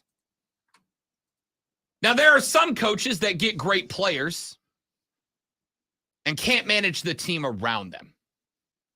We have seen LeBron get rid of a couple of coaches for that exact reason. If you believe that is the reason, I do. We have seen it happen throughout the years where you have a great player in a lineup that should be capable of winning, but the head coach hampers them because he doesn't know how to use and manage them. I'm having that problem right now with the Hornets. Sorry. Well, yeah, but the Pelicans. The Pelicans had a lineup this year that had exactly and precisely 0 excuses for not at least making the playoff bracket, even without Zion. But they have a problem. Willie Green does not know how to rotate players in the right way. As a basketball fan, it drove me nuts. And I'm not saying that I know better than NBA coaches, but everybody's prone to make dumb decisions, some more frequently than others. Coach Bud brought this team not only an NBA championship. And remember, every time that we have the discussions about small market teams in the NBA, a discussion I am very sensitive about because my team is a small market team, Milwaukee is always mentioned. Bud did something for the Bucks that I very much hope one day happens for my Pellies. I hope it happens with Zion, but we'll see. Bud won them a trophy. He won them a world championship. And you'll notice a discussion that was happening earlier in the career of Giannis Antetokounmpo doesn't happen anymore. It's the same discussion that every time a superstar ends up in a small market takes place. They go there, they have some success, they begin to drag the small market team upwards, and then SAS and the rest of the New York media jump on the TV and go, small market teams should trade that player to New York. Every time. They should trade him to the Knicks. They should trade him to the Nets. They should trade him to the Lakers. They should trade him to the Clippers. It happens every time. But it's not happening with Giannis Antetokounmpo. And it's not happening because Coach Bud won them a title. Coach Bud also brought that team to a number 1 seed in the NBA playoffs this year. The Bucks were the number 1 seed in the East entering the playoffs. They were a full game better than a very good Boston Celtics team. They were 4 games better than a Philadelphia 76ers team that is in the Eastern Conference semifinals. They are 11 games better than the New York Knicks, who are still alive. They were a full 14 games better than the Miami Heat, who are still alive. Now, the Heat pulled off the upset of the Bucks. But let's not forget that Giannis Antetokounmpo missed all but 11 minutes of game number 1 Missed all of game number 2. And did he play in game 3? I don't remember, but it didn't matter. At that point, the Bucks were already behind the 8 ball at that point. Giannis Antetokounmpo did not play in game 3, a game that the Bucks lost 99-121 and put them in a 2-1 series hole at that point. It was, I believe, game 4 that Giannis Antetokounmpo made his way back. 26, 10, and 13 in 38 minutes, but the Bucks lost that game 119-114. What with Giannis trying to find his groove again and the Bucks trying to get back to the chemistry of having a takeover machine starting in their lineup. The Bucks will lose to the Heat in round number 1, despite being the number 1 seed. They got bounced, and yesterday, Milwaukee fired Coach Bud. Mike Budenholzer is out as the head coach of the Bucks. And my question to the Milwaukee Bucks organization is, and I thought about this a lot last night. My question is, why? Why is the guy who won you the first championship in 60 years? Why is he out? Why is the guy who got you the number 1 seed in a very competitive Eastern Conference out? The last time the Bucks won a title was 1971. They did it again 2 years ago in 2021. They were in a real good position this year to do it again, but they lost on Giannis Antetokounmpo for 3 games. He was technically out for game 1. He played 11 minutes before the injury. He was out game 2. He was out game 3. He returned in game 4. And at that point, they were behind the 8 ball. And as Joey B pointed out, it took Jimmy Butler doing some stupid cray-cray stuff for the Heat to get by the Bucks. That was a series that Jimmy Buckets reminded us all exactly who the hell playoff Jimmy is. Remember that 50-plus point performance Jimmy Butler had? That's why the Bucks got bounced. It was, as Joey B called it, an all-caps historic performance. And he's correct about that. I don't get this at all. And I'm going to tell you right now, I hope it's the Pelicans. I really do. But there's an opportunity here. New Orleans should be jumping all over the opportunity to talk to Bud. Charlotte should be jumping at the opportunity to talk to Bud. Memphis, Oklahoma City, San Antonio. If I was San Antonio after these last 2 seasons, I might be willing to ask Pops politely and respectfully to go ahead and step aside. The Jazz should be talking to Bud. The Pacers should be talking to Bud. Dame Lillard, you want to make a move and be GM, Dame? Talk to the Trailblazers and get them to talk to Bud. All of these small market teams should be making that play. Oh, and by the way, as if that wasn't fun enough, remember, Bud's brother died during the Miami playoff series. So my man gets kicked by life losing a brother. He loses the best player, arguably, in the NBA in Giannis for 3 games. He gets beat by one of the greatest playoff performances of all time by Jimmy Buckets.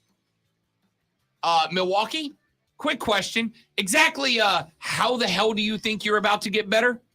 What a joke. Back after this for Hour 3 on the Rob Brown Show in the Fan Upstate. Hey, I sent you an article on Twitter. You should look at it if you didn't already know. I did not, but let me look. The lineup.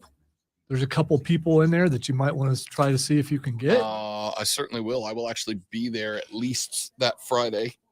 Did you see? I'm waiting for it to load. Okay, because there's one in particular I think you'll be very excited about. Maybe two. Let's see.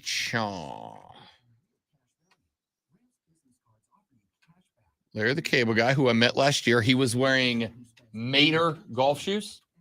They were incredible. Canelo Alvarez. Pudge. Love that. Keep going. Brian Bumgarner from The Office. Andy Buckley from The Office. And Ken Griffey Jr. I will do everything I can to get Ken on the show. I'm going to tell you this. Ken was here last year. I reserve saying this because I feel like it might get me in trouble. I just want to point something out.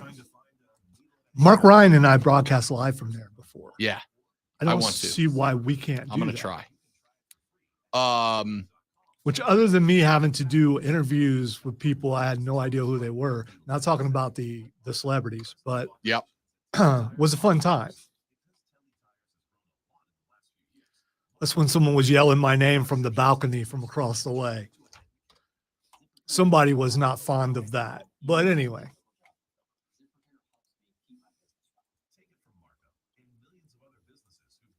You being a golf fan and knowing a lot about golf. Big golf guy. I will be at the Pro-Am on Friday. And I will be at the Pro-Am probably on Sunday for Championship Sunday. Hey, why not broadcast live from the Pro? I'm all in, big dog.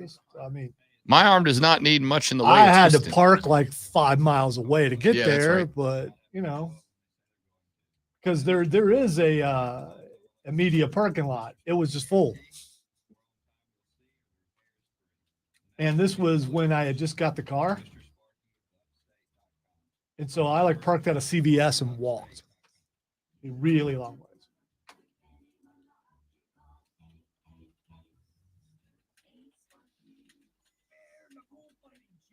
We got to interview, I think, was it Miss America, I think, at the time? Yep. What's his name? The golf dude that was a comedian, caddy on ESPN. Famous golf guy they go to all the time. Black dude. Still golf because I can't remember his name. Michael Collins. Michael Collins, yes. He kind of punked me because he was unhappy with his volume. He reached over and turned it up. He's like, I got my own Comrex. And I was like, that's awesome. I really like that. I mean, it was cool that he knew that, but it made me feel like I wasn't doing my job correctly. He didn't ask me to turn him up. He just reached over and turned himself up.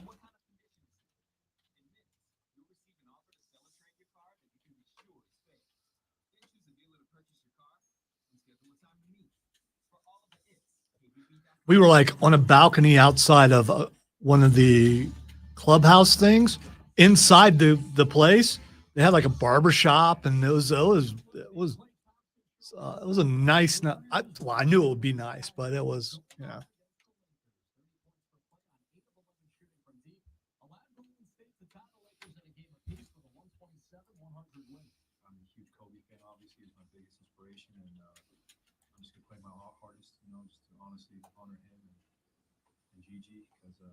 without his play and all those years of viewing his tenacity on the court, I would not be tenacity. The big news yesterday, of course, was Mike Budenholzer suddenly on the unemployment line after being fired by the Bucks. Whatever, Kevin. I can tell you one person who's never punked me, and they think they have, and it's you.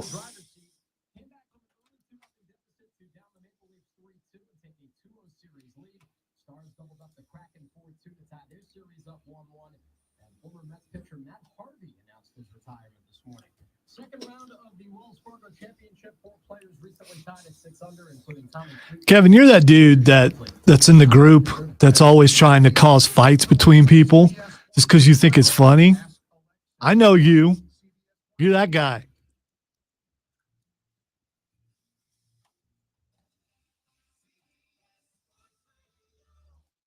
We appreciate all of Carlos's hard work and the fact that he's able to fill in so that the fine hosts here at the Fan are able to go on vacation.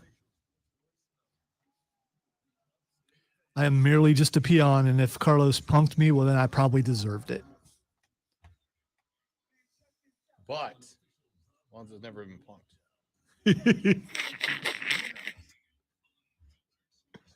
I didn't know there was an egg emoji or whatever that is. I know.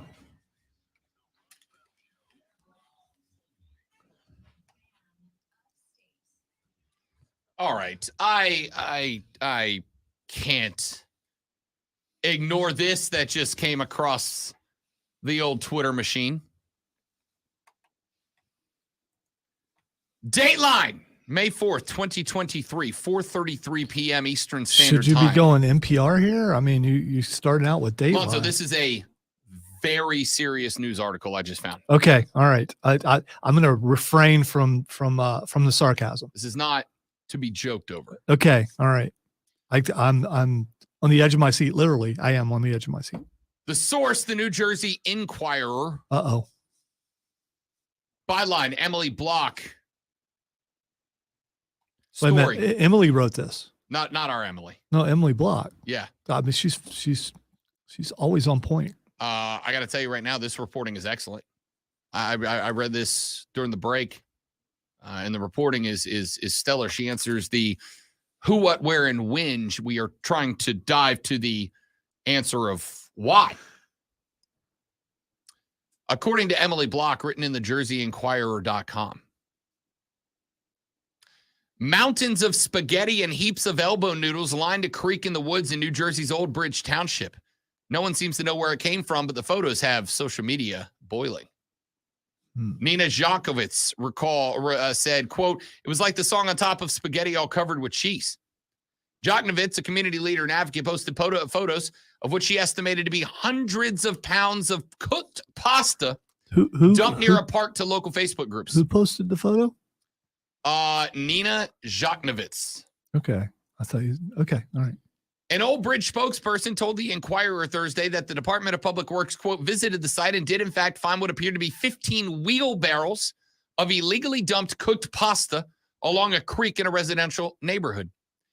Joknovitz remains active on a Facebook profile. She pointed to the mystery pots and other instances of garbage in the neighborhood as examples of neglect from the town's current administration.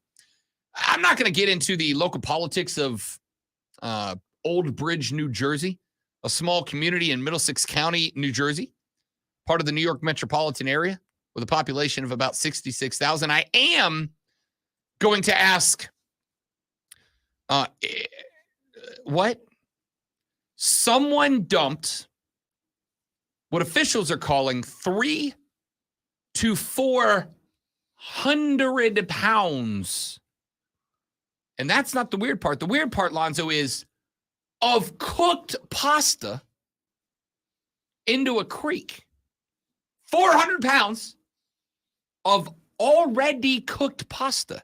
Now, there's a lot of questions here. First off, who would commit such a travesty? Who would commit such an unspeakable act, huh? 400 pounds of delicious pasta, just abandoned, like it was worthless, like it was just common everyday trash in a creek. The disrespect. It's just inappropriate. So, my question here is who's got the rocks to commit this atrocity? Who would take 400 pounds of perfectly good pasta? Take the time, the love, the care, the attention required to cook a good pasta and then just throw it out like it's the Sunday garbage. The audacity. All I'm saying is, I hope Uncle Carmine doesn't find out. Because if he finds out who dumped the pasta, let's just say the pasta wouldn't be the only thing at the bottom of a body of water. You feel me? You understand? No, but seriously, why did they cook the pasta first? Well, the first thing I thought, it's Jersey, it's pasta. Is there a body beneath the spaghetti? It's to throw off the smelling dogs. That's why I went for the mobster theme, because hiding underneath the spaghetti, there he is. So my thought here. This sounds like small town politics, and they're trying to oust whoever's over the town, since what's her name is coming at the politics. So I mean, Joey the town. B said Rob went from Godfather to Christopher Walken. 300 to 400 pounds of cooked pasta, which means that now. How much do you cook on average if you're just cooking up a mess of spaghetti? I think. How many ounces are in a regular box of spaghetti? I want to say if it's in a big box, I think a big box is 32 ounces. I want to say, and I'm not very good at it, but I want to say that a box of pasta is a pound, roughly, give or take. Now, I genuinely don't know if the pasta gets heavier or not. It has to get when you heavier cook it. because I assume it does. It retains water. That's what makes it. Yeah. So let's say if it's 400 pounds, this person had to cook at least 350 boxes of pasta. And then after you cook 350 boxes of pasta, you then had to load up 350 pounds of pasta. And then you had to transport 350 pounds of pasta to a crick. And then you had to transport the pasta from the transportation device to the crick itself. Wheelbarrows were mentioned in that story. How many wheelbarrows does it take? I got to say, that's at least 5 loads. And do you do it all at once? Or did you have to go back? Big ass wheelbarrow, dude. No. What I mean is did you have 5 people with 5 wheelbarrows as opposed to one wheelbarrow going back to wherever you have all the pasta, loading that wheelbarrow up and taking it back out there, and no one noticed? Listen, there's a lot of plans. The possibilities are endless. All right. I don't know.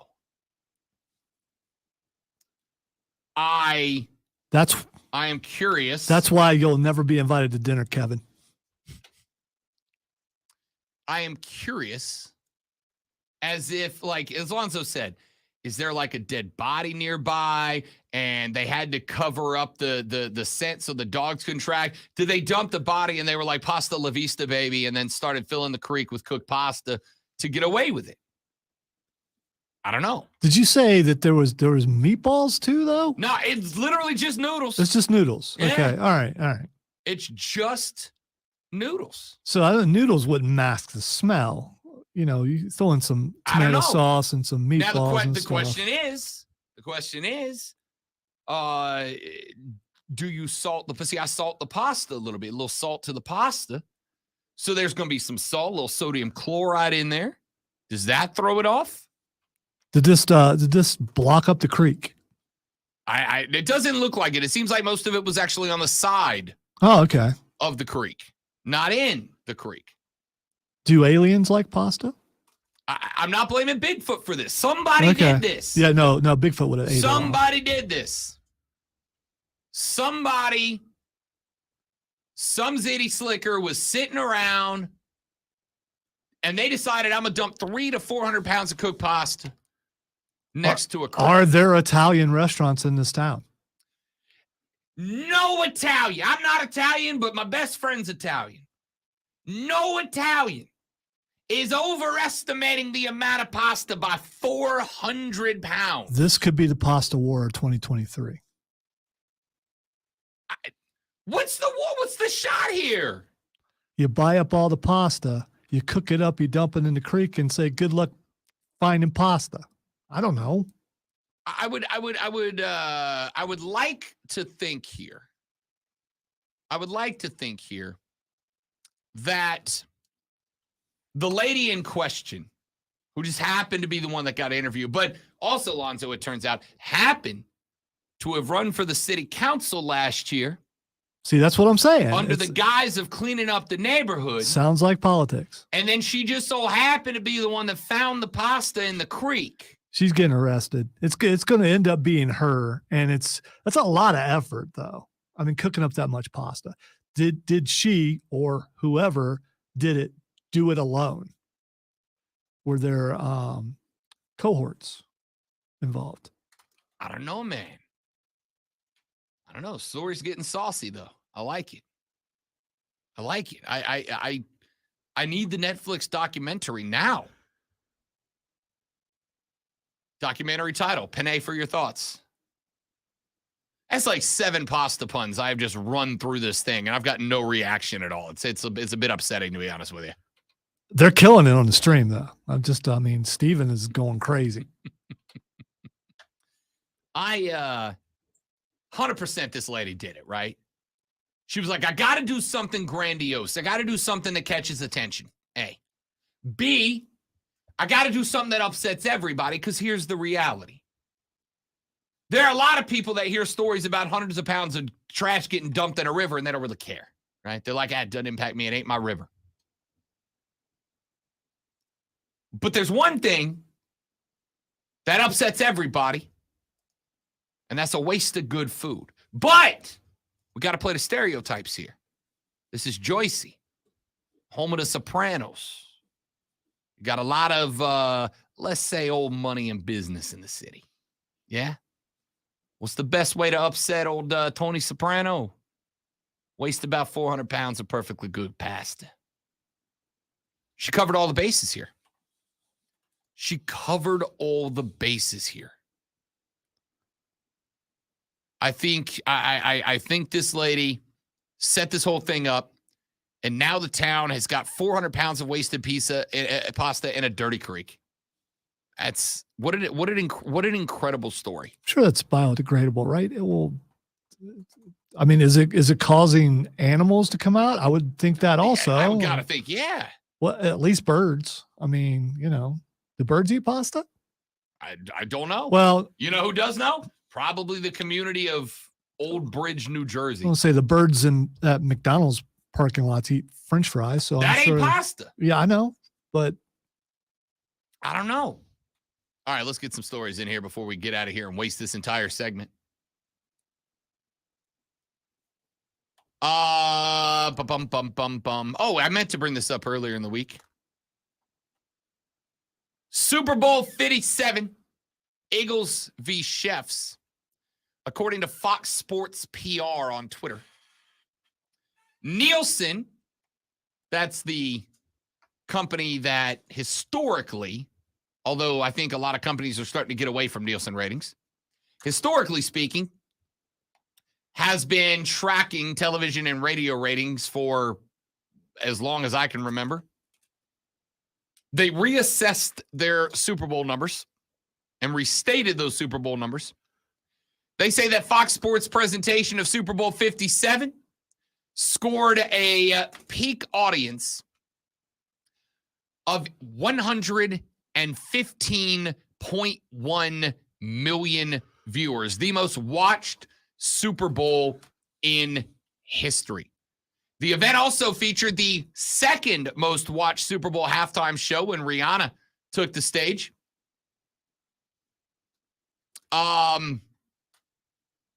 Not all that shocking to me, to be honest with you. Not all that shocking to me. I think you had the year of the passing of the torch from Brady to Mahomes. I think you had, I don't know, why does that offend you so much? I just said Mahomes is taking the torch as the best. There's no passing of the torch.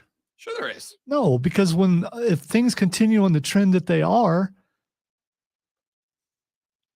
Tom Brady is going to be but a footnote. Anyway. A footnote. If that. Stop. You're going to get Rex Ryan excited. I'm sure he's an avid listener to this show. You had the argument of the passing of the torch from Brady to Mahomes. You had the saga of Jalen Hurts, a guy that his team wouldn't pay, a guy that people were telling you can't do it. He makes it to the Super Bowl. You had two very wide open offenses flying around the field. We all know that Americans love to watch offensive football teams. Offensive, not offensive. I'm not shocked by that at all. And on top of that, it's easier to watch the Super Bowl now than it's ever been before.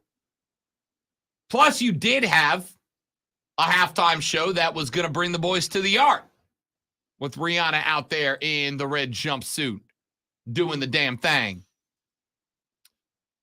It doesn't surprise me. I think you knew what you were getting in this Super Bowl. The passing of the torch discussion, Jalen proving to the world that, yeah, dog, I am him. I can get it done. Two high-flying explosive offenses, a wonderful halftime show with Rihanna, and the potential establishment of a dynasty in Kansas City if Mahomes pulled it off. And he did. This Super Bowl incorporated everything that every football fan loves about the sport. Every aspect of this Super Bowl was perfect. And on top of all of that, it was a hell of a football game with Kansas City in the whole 10 having to fight back to win the thing towards the very end. You had the Kelsey brothers matching up against each other. There was some intrigue in that. As a guy with the little brother that I love to beat at everything, there was some drama there. This Super Bowl was the perfect storm. And it proves once again that all the people that said, I ain't never watching the NFL no more, lied. Yeah, you are. Yeah, you are. We all are. Because it is the best the product's been in a very long time. Let's take a break. When we come back here, got a couple more things I want to run through. But the primary one, been putting this off for a minute, going to get to it now. I don't care if you're not a big baseball guy. I don't care if you're not a fan of the LA Angels of Anaheim. You should be watching every one of their games. Why? Because you have an opportunity to watch the greatest baseball player in the history of the sport do it. And you should not miss that because you will regret it if you do. And I'll tell you why when we come back on the Rob Brown Show and the Fan Upstate.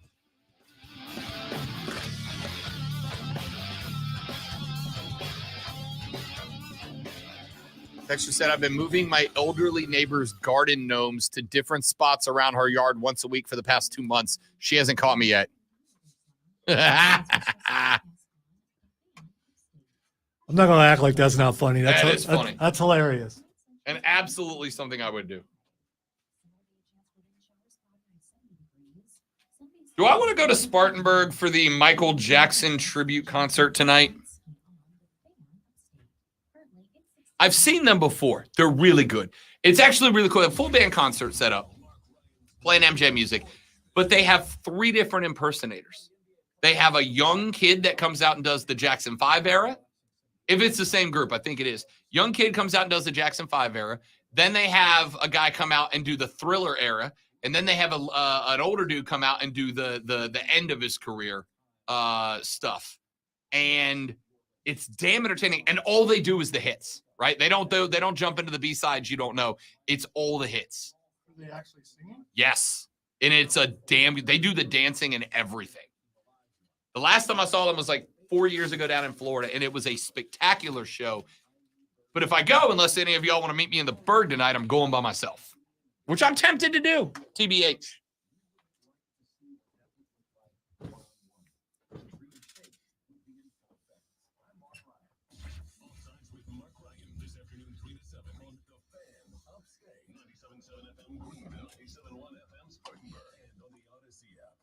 You should live your life to the fullest. You hear that all the time, but it's easier said than done when you're in pain, right? Hey, it's Rob Brown. QC Kinetics is in the business of giving people back their quality of life and providing much-needed relief for chronic joint pain. But not just providing that relief, it's doing it in the most non-invasive way possible. Just go sit here and stare at Kevin. From your body's own natural biologics. Where's your joint pain? Is it in your knees, hips, shoulders, your back? Well, QC Kinetics concentrates these impactful treatments right at the source of your pain, directly applying healing properties where you need them the most. And best of all, you walk into the office and right out after treatment. No surgery, no downtime, and patients are raving about the results. So what does It's because you were throwing so many out there, Steven. It was hard to keep up. Play golf, That's why. Walk your dog, enjoy time with your family. Whatever it is, don't wait one more day. Get started today with a call to QC Kinetics for your complimentary consultation at 864-448-3772 in Greenville and Asheville.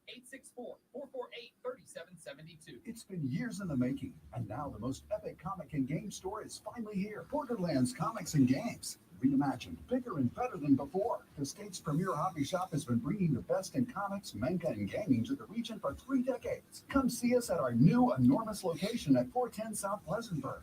Live the Borderlands experience for yourself.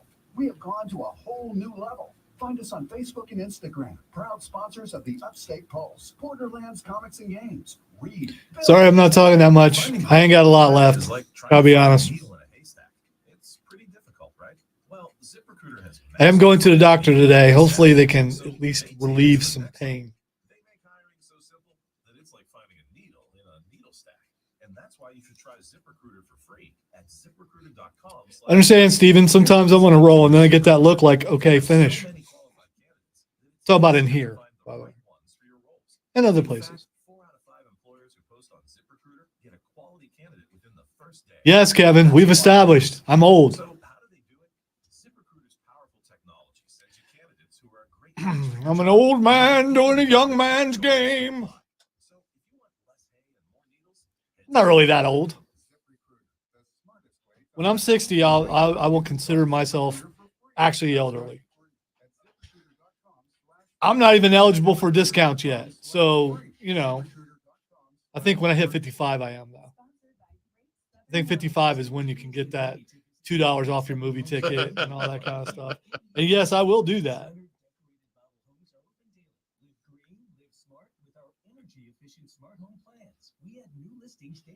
GreatSouthernHomes.com.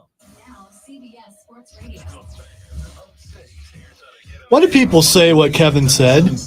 Because, you know, it's if you're old, it's every part of you that's old, right? Not just your booty. Unless you got some of them bump implants, or I don't know what they're called.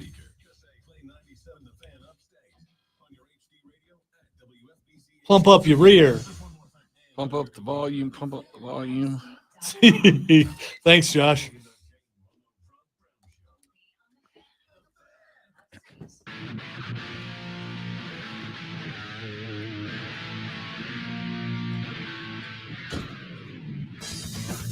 Oh, now I have a genuine conflict, Lonzo. The Yacht Rock Review is at the Peace Center tonight. Sorry, my headphones were tangled. Yacht Rock Review. So I got 2 options for entertainment tonight, right? The lady friend's out of town. She's down in the Bahamas on a girls' trip. So I got 2 options for entertainment tonight. I can throw a third one, and you just stay home and play video games. Yeah, I'm not going to do that. I need some music in my life. I'm a live music guy. If you jump in and play some Redfall tonight, I'll sing. There you go. Appreciate the offer greatly. Music is covered. I have 4 options, or excuse me, I have 2 options for live music tonight. Option number 1 is I go to Spartanburg. There is a very good, very entertaining Michael Jackson tribute band over in the Berg at the Auditorium, and I have tickets for it. Do they hee-hee? Hee-hee. Come on. The last time I saw this group was 5 years ago or so. And at the time, I don't know if they're still doing it. I assume they are. But at the time, they actually had 3 different Michael Jackson impersonators. They had a young kid come out and do the Jackson 5 stuff. They had a slightly older guy come out and do the Thriller era stuff. And then they had an older guy come out and do the late Michael Jackson stuff. And they do all the hits, right? It's not like they hit you with the B-side stuff you don't know. They do all the MJ hits. So that's one option. Drive to the Berg, go see an MJ tribute band. That is very, very good. The other option is I go to the Peace Center and go to the Yacht Rock Review at the Outdoor Auditorium this evening. And I have to tell you, this might be the most difficult decision that I have to make all week. Like, I'm going to one, but I obviously can only go to one. Which one do I go to? Is do we have an example of what kind of yacht rock the review? Are we getting some Michael McDonald? I mean, what are we getting in there? I need to know, because you're going up against Michael Jackson, so you got to have a good assortment of the yacht rock. It's a great question. I don't know the answer. And what does it say about your age if you choose the yacht rock over the? You've seen the Michael Jackson thing though. You've already said that. So yeah, but it's been like 5 years. You probably have to dress dress up a little bit more for the yacht rock, probably. All right, so here's some of the songs on the Yacht Rock Reviews website. Apparently, they do some original stuff. Some of the covers that they have are Whenever I Call You Friend by Kenny Loggins featuring Stevie Nicks. Oh, that's a good song. I Gotta Try by Michael McDonald. So we got some Michael McDonald. Time Out of Mind by Steely Dan. Oh, yes. Missing You by Dan Fogelberg. Fly Like an Eagle by the Steve Miller Band. How's that yacht rock? All Right by Christopher Cross. What a Fool Believes, the Aretha Franklin version. Don't hate that at all. Wait. There's an Aretha Franklin version of that song? I guess so. I don't, Michael McDonald killed that. Why would there be another version? Because you've already got a Michael McDonald song on the list. Okay. All right. Love You Inside Out by the Bee Gees. Kyrie by Mr. Mister. It's Kyrie. I don't know it. Kyrie lays on down the road that I must travel. Oh, okay. Let's see. Sleepwalking by Gary Rafferty. Jerry Rafferty? Jerry Rafferty. Jerry Rafferty. In the Skinny Dip by Herb Albert. I think it's Albert.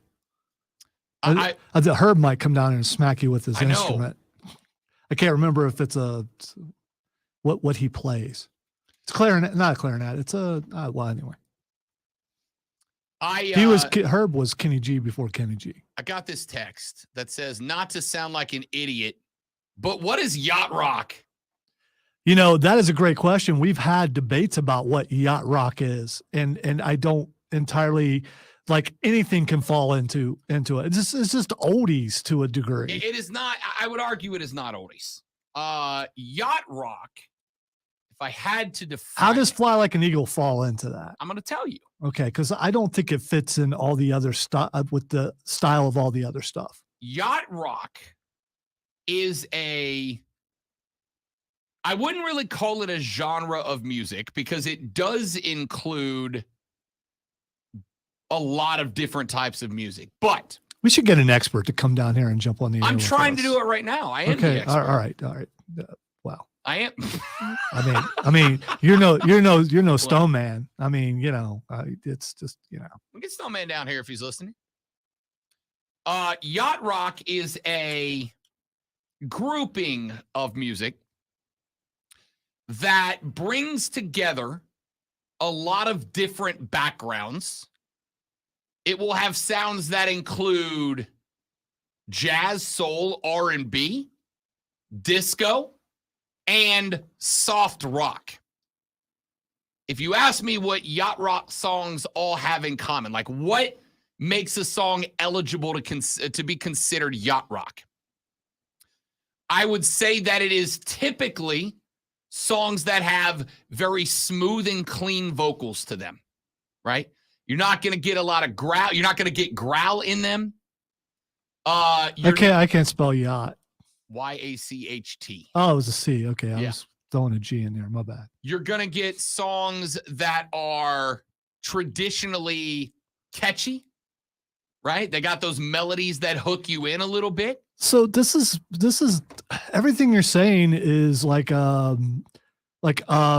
what Magic 98.9 used to be. Yeah. It's just light rock. So what's the difference between yacht rock and light rock? I would say that rock being traditionally more oriented around the guitar, whereas yacht rock is going to have a lot of different elements to it. You're going to get some saxophones, some flutes. Steely Dan, I think, is centered around the guitar. I wouldn't disagree. And I'm not saying that yacht rock can't be guitar driven, but I think it's also got to have the clean vocals. It's got to be upbeat traditionally. You're not, yacht Would you rock con- can't be, let me put it I'm this not, I'm way. not trying to fight here. I really am trying to understand the definition. But would you consider Michael McDonald clean vocals? I mean, think that's blues. I It's think not. by definition, the definition is somewhat ambiguous, right? I think there are some songs that would be considered yacht rock to some, but not to others. I think the definition of yacht rock is in itself ambiguous.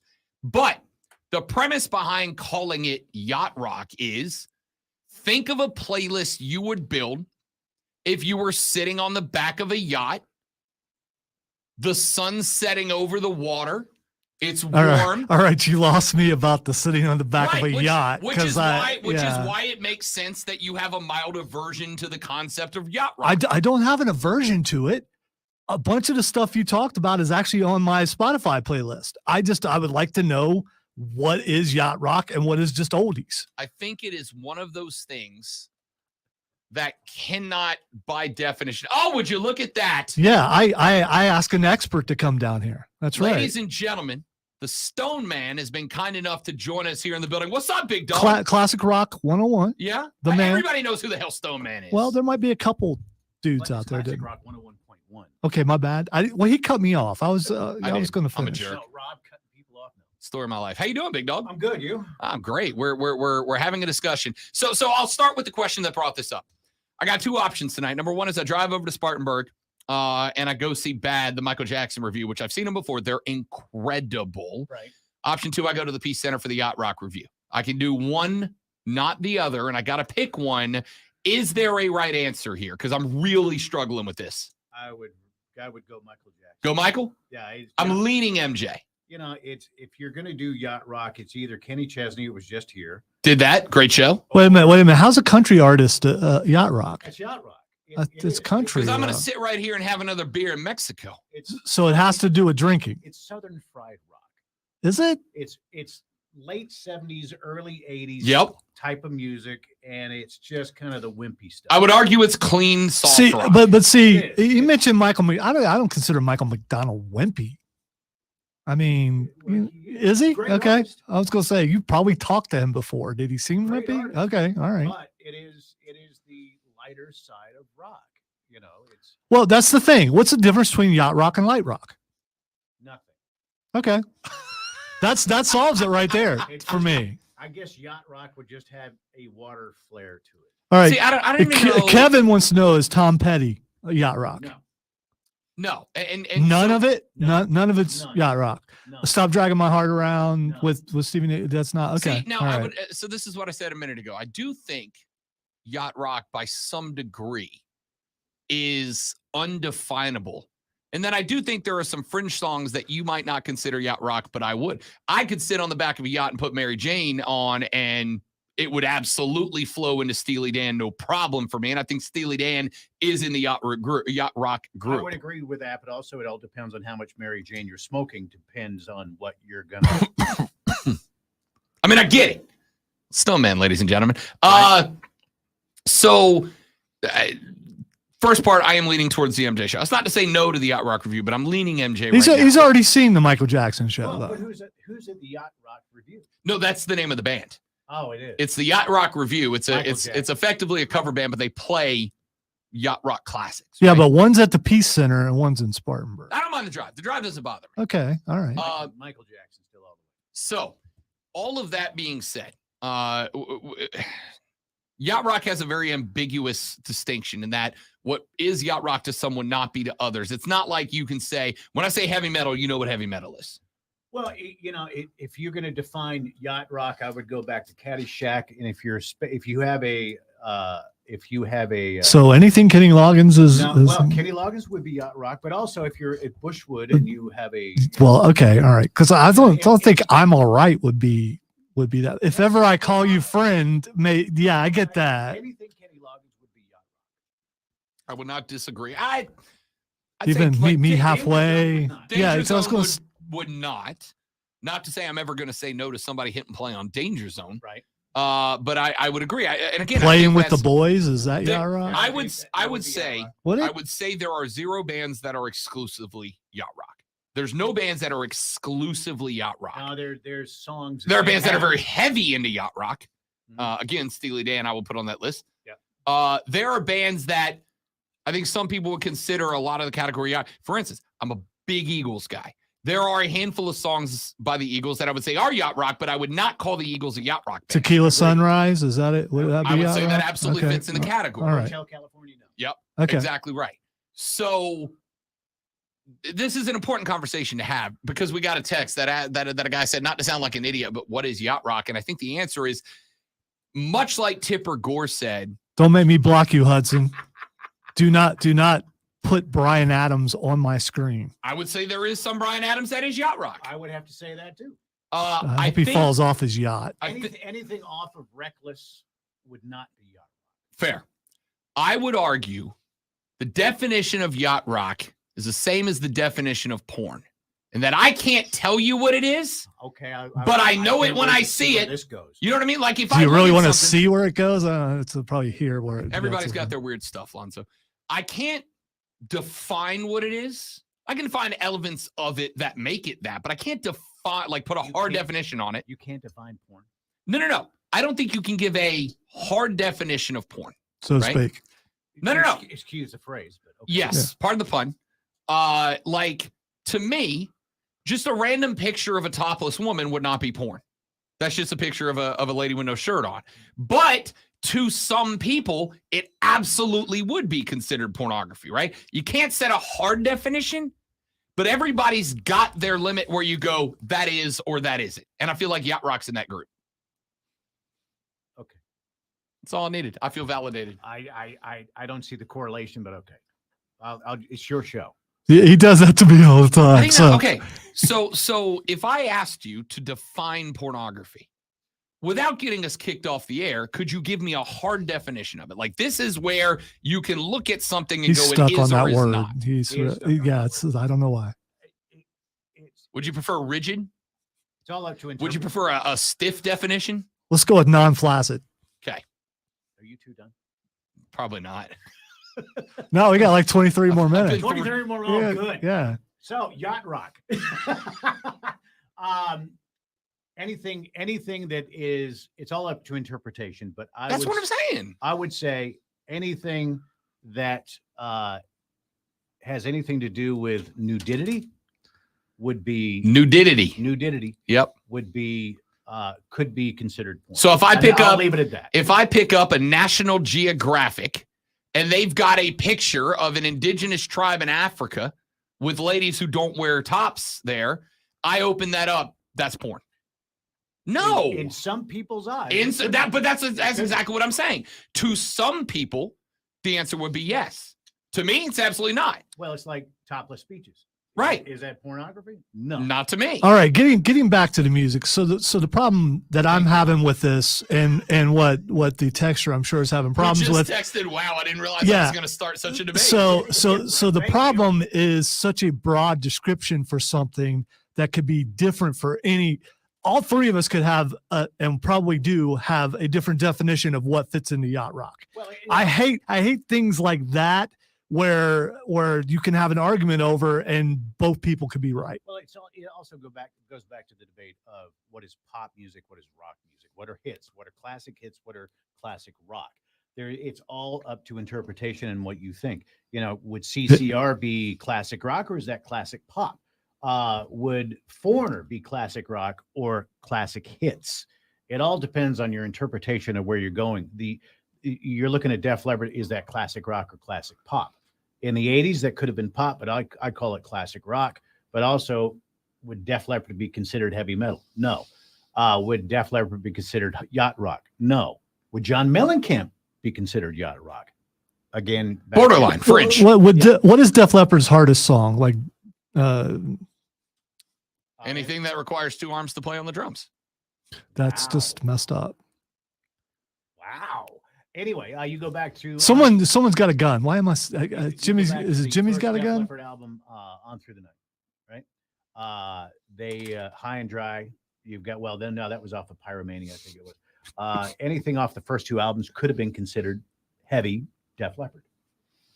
Rock Brigade, that was off the second album. Hello America would have been considered heavy metal. So I think I would phrase this as I do. By the way, many real other quick, things. James says Talk Sports guy is beside himself Yeah, right he now. really All right, is. he's already passed Just out. Talk Sports guy is losing his mind. I think the majority of things we experience in life exist on a spectrum, right? And everybody sets their limits. Stick with me here. Anything that exists, like Deep thoughts with Rob Brown. all right, like if I say the color red, Sammy Hagar. you in your fair enough, you in your mind think of what you consider red. Better singer right? for Van Halen. I don't care what anyone says. The shade of red you see in your mind is a different shade of red than I see in my mind, but we're not wrong. They're both red. There's just different shades of it, right? It is the red of the Union Jack, which is what I look at as red. Of course, because you're one of them. Really? The shade of one of them. Now I can't get seeing red again stuck out of my head. The shade of red that I see, long live the king, is likely a more different. Are you going big for the coronation, by the way? Actually looked at flights of going over there. Really? Last night, yeah. Are you not? I assumed you a bit of a rebel. You'd be like an anti-monarchist. No, it's a thing. Just a tradition thing. Another reason I can go into a pub. I can't go into the pung and be an anti-monarchist. Not a pung, a pub. Oh, that's why you know what I meant. I'm just dumb and talk It's bad. like on a the kind radio. of dog, isn't All right, it? listen. Your shade of red is different than my shade of red because everything exists on a spectrum. There's 1,000 different shades of red. None of them are not red. Now, you might consider one of them to be more true red than I would, but they're all red. There's just different shades of red. What color is that mic button? It's red. What Right. what What about color is that jacket on the wall behind you? It's also red, but it's a different red. Neither of them are not red. They're different, but they're not red. So I would say with Yacht Rock, it's kind of the same thing. There are elements, there are songs. Well, you went a long way to get to that. You know what? Yeah, but it's a damn good place to go. I've been waiting to say deeper shade of pale because I've never been able to say that on the air before. Wider shade of pale. Thank you for That's correcting why we me. brought Snowman in. Right. I asked for an expert. The point is, Yacht Rock is awesome. It's okay. But what We were having such a nice time, Snowman. it's I like the genre of music. See, but here's I think You it's- are wearing a Metallica. see here's it's a Hellfire Club, Metallica Club, which I wish I had a Metallica shirt. He keeps referencing being on the back of a yacht. That's where we're having trouble here. 1%er back of a yacht. I don't know what. Have you been on a yacht? You might have been on a If I'm yacht on before. The back of a yacht or anything on the water, I would be inclined to go with an acoustic type of flair. Yacht Rock. But then again, I would also like to bang my head and pound a few beers and have a good time. So you would actually, it would all depend on the mood and the hour of the day. That's it, folks. Lamb of God is Yacht Rock established. Well, then again, would you say Lamb Lies Down on Broadway by Genesis? Would that be Yacht Rock? Borderline? See, spectrum. It's all on a spectrum. It's red. I would It's different say, I would shades. say no for Genesis because nothing in Genesis would be Yacht Rock except Follow You, Follow Me. Not bad. Thanks for coming over, big dog. Well, thanks for having me. Yeah, of course. Summon and he shows up like a hellspawn. You call for Stone Man, he arrives. I am here for the King of England. Long live the King. Do you get mad at anti-monarchists? Like No, screw I them? don't. I get mad at the monarchy for being So out of touch it's with gotten, reality. It's gotten better. Has it? It's gotten better. I Can you make fun of the king's ears? Is that okay? Oh my daughter's got those ears. Okay, I'm just curious. There's something about British people. My youngest daughter, Olivia Rose, who's meeting here for lunch today. I love her to death, but she has my grandfather's ears. She has barn door ears. Ladies and gentlemen, It's all right. It's a British thing. I was gonna say none of her friends actually listen to the station, so father she's of probably the good. year, Stone Man stopping by for a minute. Olivia Rose, I love you to death, and you know that. But yeah, it's well, I was gifted with Fred Flintstone feet and a huge nose. I didn't get the ears, thank God. But my Uncle Derek's side of the family, that's where it skipped and jumped on Olivia. So there you go. Thanks for coming by, brother. Dude. Back after this to wrap up the Rob Brown Show on the Fan Upstate. Thank you. She is coming up. But yeah, she's my youngest daughter has. I've seen her before. barn door. I don't think that she has those kind of ears, Well, she's but got yeah, long hair, though. yeah. Okay, all right. You wouldn't see it. But oh yeah, she was just like when she was a kid because she was a towhead until 3, so no hair until 3. A towhead. See, I thought towhead meant white hair. Or no hair, white hair. And Oh, okay. So yeah, she had no hair, then white hair, and she didn't get the white hair until 3. Keegan wants to know, how does Snowman sound less British than I do? Right. He can sound British if he wants to. The American schooling system ripped it away from him. It's all an act. That's it. It is. You should take. Hey, when you Snowman go drinking. home though, when you go back to England, does the accent come back out? It does. And the funny thing is, my cousin Laura goes, "You sound like Dick Van Dyke," which is From Chimney. Yeah, to a British person, that is the worst compliment you could ever get, because Dick Van Dyke had the worst British accent in movie history. James said, "Bit of a conundrum, isn't it?" Yeah, it is. Yeah, it is. Listen, you take Stone Man drinking and he turns into Roy Kent. Like that's just an established And fact. in fact, I kept up on the new episode last night, and yeah, Roy Kent, he is my spirit animal. Correct. My goal in life is to be 90% Ted Lasso, 10% Roy Kent. I think that's the best way to get through life. And the funny thing is, you listen to Jason Sudeikis when he speaks in his normal voice. It is so Yeah. Lasso. You're Yeah. just like, and the funny thing is, there's a lot of people on that cast that don't sound anything Yeah. like they do. Keely sounds, she's not Yeah. like she's from Twickenham, Yep. even though she sounds like she's from Twickenham, because everybody in Twickenham and Staines always says, right. After everything. Yeah. And that's a big thing from Twickenham and Richmond, Hounslow, where I'm from. Yep. Everybody always says, yeah. But when Juno speaks, she was actually known for a dramatic actress. Really? Yeah. I could see it. Keely's had some deep moments in the show so far, especially this past last season. one. Yeah. Oh my God. Yeah. Good conversation, gentlemen. Always, buddy. Thank you for coming down. I just got a text very randomly from 670 The Score in Chicago asking me to come on to talk baseball with them. You are on a nationally syndicated baseball show, Mhm. so I don't know how random that is. I actually think we are broadcast in Chicago. Good for you. Aluminium. See, I have a problem with the British pronunciation of aluminium because where the hell is the last I? All right, Where's the I in nium? recording school. There was a guy lecturing from Britain, and he kept saying aluminium. Everyone in the room was like, "What the heck is he talking about?" And we're like mumbling, "What is that? What does he mean?" Then later, someone asked him. He's like, and it was a struggle for him to call it aluminum, but he did. Like, there's no I after the N. Yeah, I don't get it either, but you know, I mean, like, I was afraid to criticize the guy because I didn't want to get a bad grade. Actually, I did fall asleep in his lecture because it was kind of, but you know. Aluminum has not been obtained. Anywhere fans go to cheer on their team, there are behind-the-scenes MVPs, ensuring everything is game day ready. We see you, Joe, fixing the seats so every fan can enjoy every game. And Allie, who keeps her stadium running smoothly from the moment the first I Googled why do Brits say aluminium, and the first answer was from lostinthepond.com. Why do Americans pronounce it aluminum? Oh, that's great. That is great.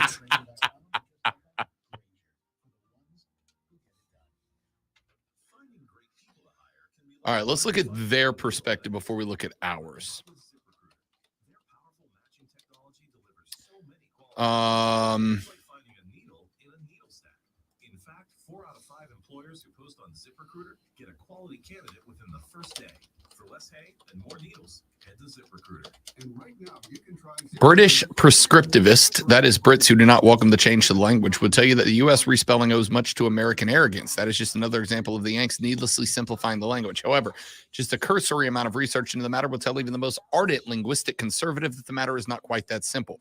It all began apparently when an indecisive British chemist by the name of Sir Humphrey Davy, in fact, coined the now archaic term alumium in 1808. However, referring to the element in his 1812 book, Elements of Chemical Philosophy, he would use the word aluminum as Americans do today. It was British scientists of the day, however, that decided with a beautiful level of verbosity that aluminium For so we shall take the liberty of writing the word in preference to aluminum. So literally some Brits were like, we need to spice this word up a little bit. The guy who found aluminum was like, it's aluminum. And then the Brits were like, is fancier. it verbosity, not verbosity? I've never heard the word before. They just did it to be smartasses, Lonzo. Yeah, why does that surprise you? Welcome to Twitter Trending Topics. We were discussing the British pronunciations of words, and aluminium came up on the stream. After and Stoneman was so kind to come down and join us, we just immediately started making fun of his people right after he left. Yeah, I got that kind of pull. I can throw a text into one of the stars in the building, and they'll come down here and help us. And I still don't know what Yacht Rock is, but thank him for coming and trying anyway. So it's whatever you. It's in the end, it's whatever you think it is. All right. The first thing that's trending is Free Comic Book Day.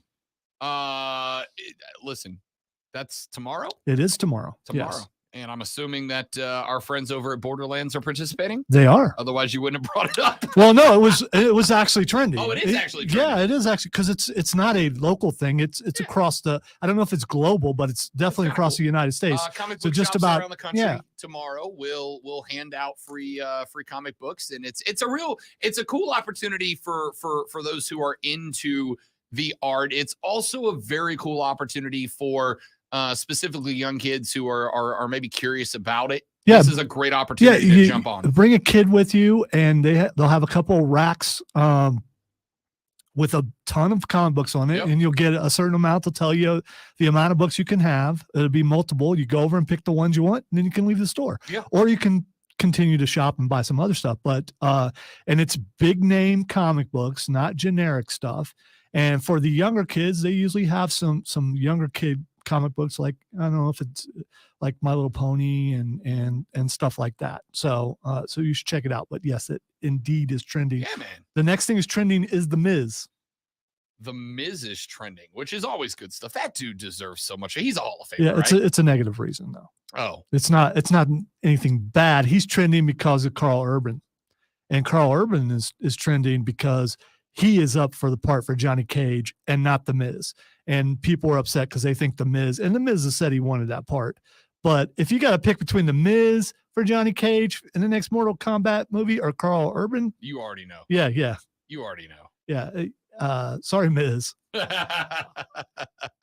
But you know, the fact that you're getting mentioned by, well, at least by the internet in the same place as Carl Urban. Finally, Tony Khan is trending. All right, so I gotta tell you, there's a lot of decisions Tony Khan has made that I don't love. For instance, the main event of the next pay-per-view. There's a lot of decisions he's made that I absolutely love. Like, for instance, AEW sold in the pre-sale 35,000 tickets to their first pay-per-view that is going to take place at Wembley later this year. Well, a dude who covers wrestling and MMA for ESPN wrote that he heard that Wembley was only going to be set up for like 40,000 for this event because AEW was afraid they weren't going to be able to fill it or get anywhere close, and it was going to look bad. Tony Khan fired back at that dude on Twitter and was like, "You're making this up. Tell your boss, Nick Khan, to kiss my ass." Nick Khan, of course, is like the third highest ranking official at WWE and very publicly Vince's yes man that allowed him to do the hostile takeover to get his company back. I think AEW's done a fine job of not poking the bear that is WWE, but that was awesome. I love that. Tell your boss, Nick Khan, to kiss my grits. Fantastic, Tony. Yeah, except for Tony comes across so nerdy, so it probably he's a nerd. It just doesn't have the same weight as some big burly sturdy guy saying Still it. awesome. Yeah. Okay. Still awesome. Ladies and gentlemen, that is it for us for the whole week. Thank you guys for hanging out. Thanks for being a part of the show. We appreciate it because we have jobs. He's the great one. I'm Rob Brown. Don't drink and drive. I'll punch you in the face. We'll see you back here Monday to do it all over again, but better on the Rob Brown Show in the Fan Upstate. Later, brother. Yes, they are different cons. They are not related, Keegan. Ask Stoney if he's a Jameson whiskey or vodka guy. Stoney is a whiskey guy. I can confirm that with experience. Con! Ricardo Montalban. Might as well be, depending on what story you support. Yes, he did indeed say barn door ears about his own child. That's pretty spectacular. It's pretty spectacular. But she's grown up with someone in radio, so she's used to it. Yeah, 100%. Keegan said, what about Striper? Oh, man, Striper. Remember Striper from being a youngin'? Don't you disparage Striper. I wasn't going to. I really liked Striper when I was growing up. Could you sing a Striper song if you had to? Not right now. I mean, could you? It's Could, been could 20 you years, 25 years since I listened to him. Can you hit? It's Michael Sweet, I think. Can you hit those levels? No. Yeah. No. All right, guys, y'all are awesome. Thanks for hanging out. If you will be at the MJ show in the Bird tonight, hit me up. If anybody wants to go, shoot me a DM or an email because I got 3 extra tickets. Anybody's welcome to join. Everybody else, have yourself a lovely weekend. Don't go too hard in the paint. We'll see you back here Monday. Goodbye.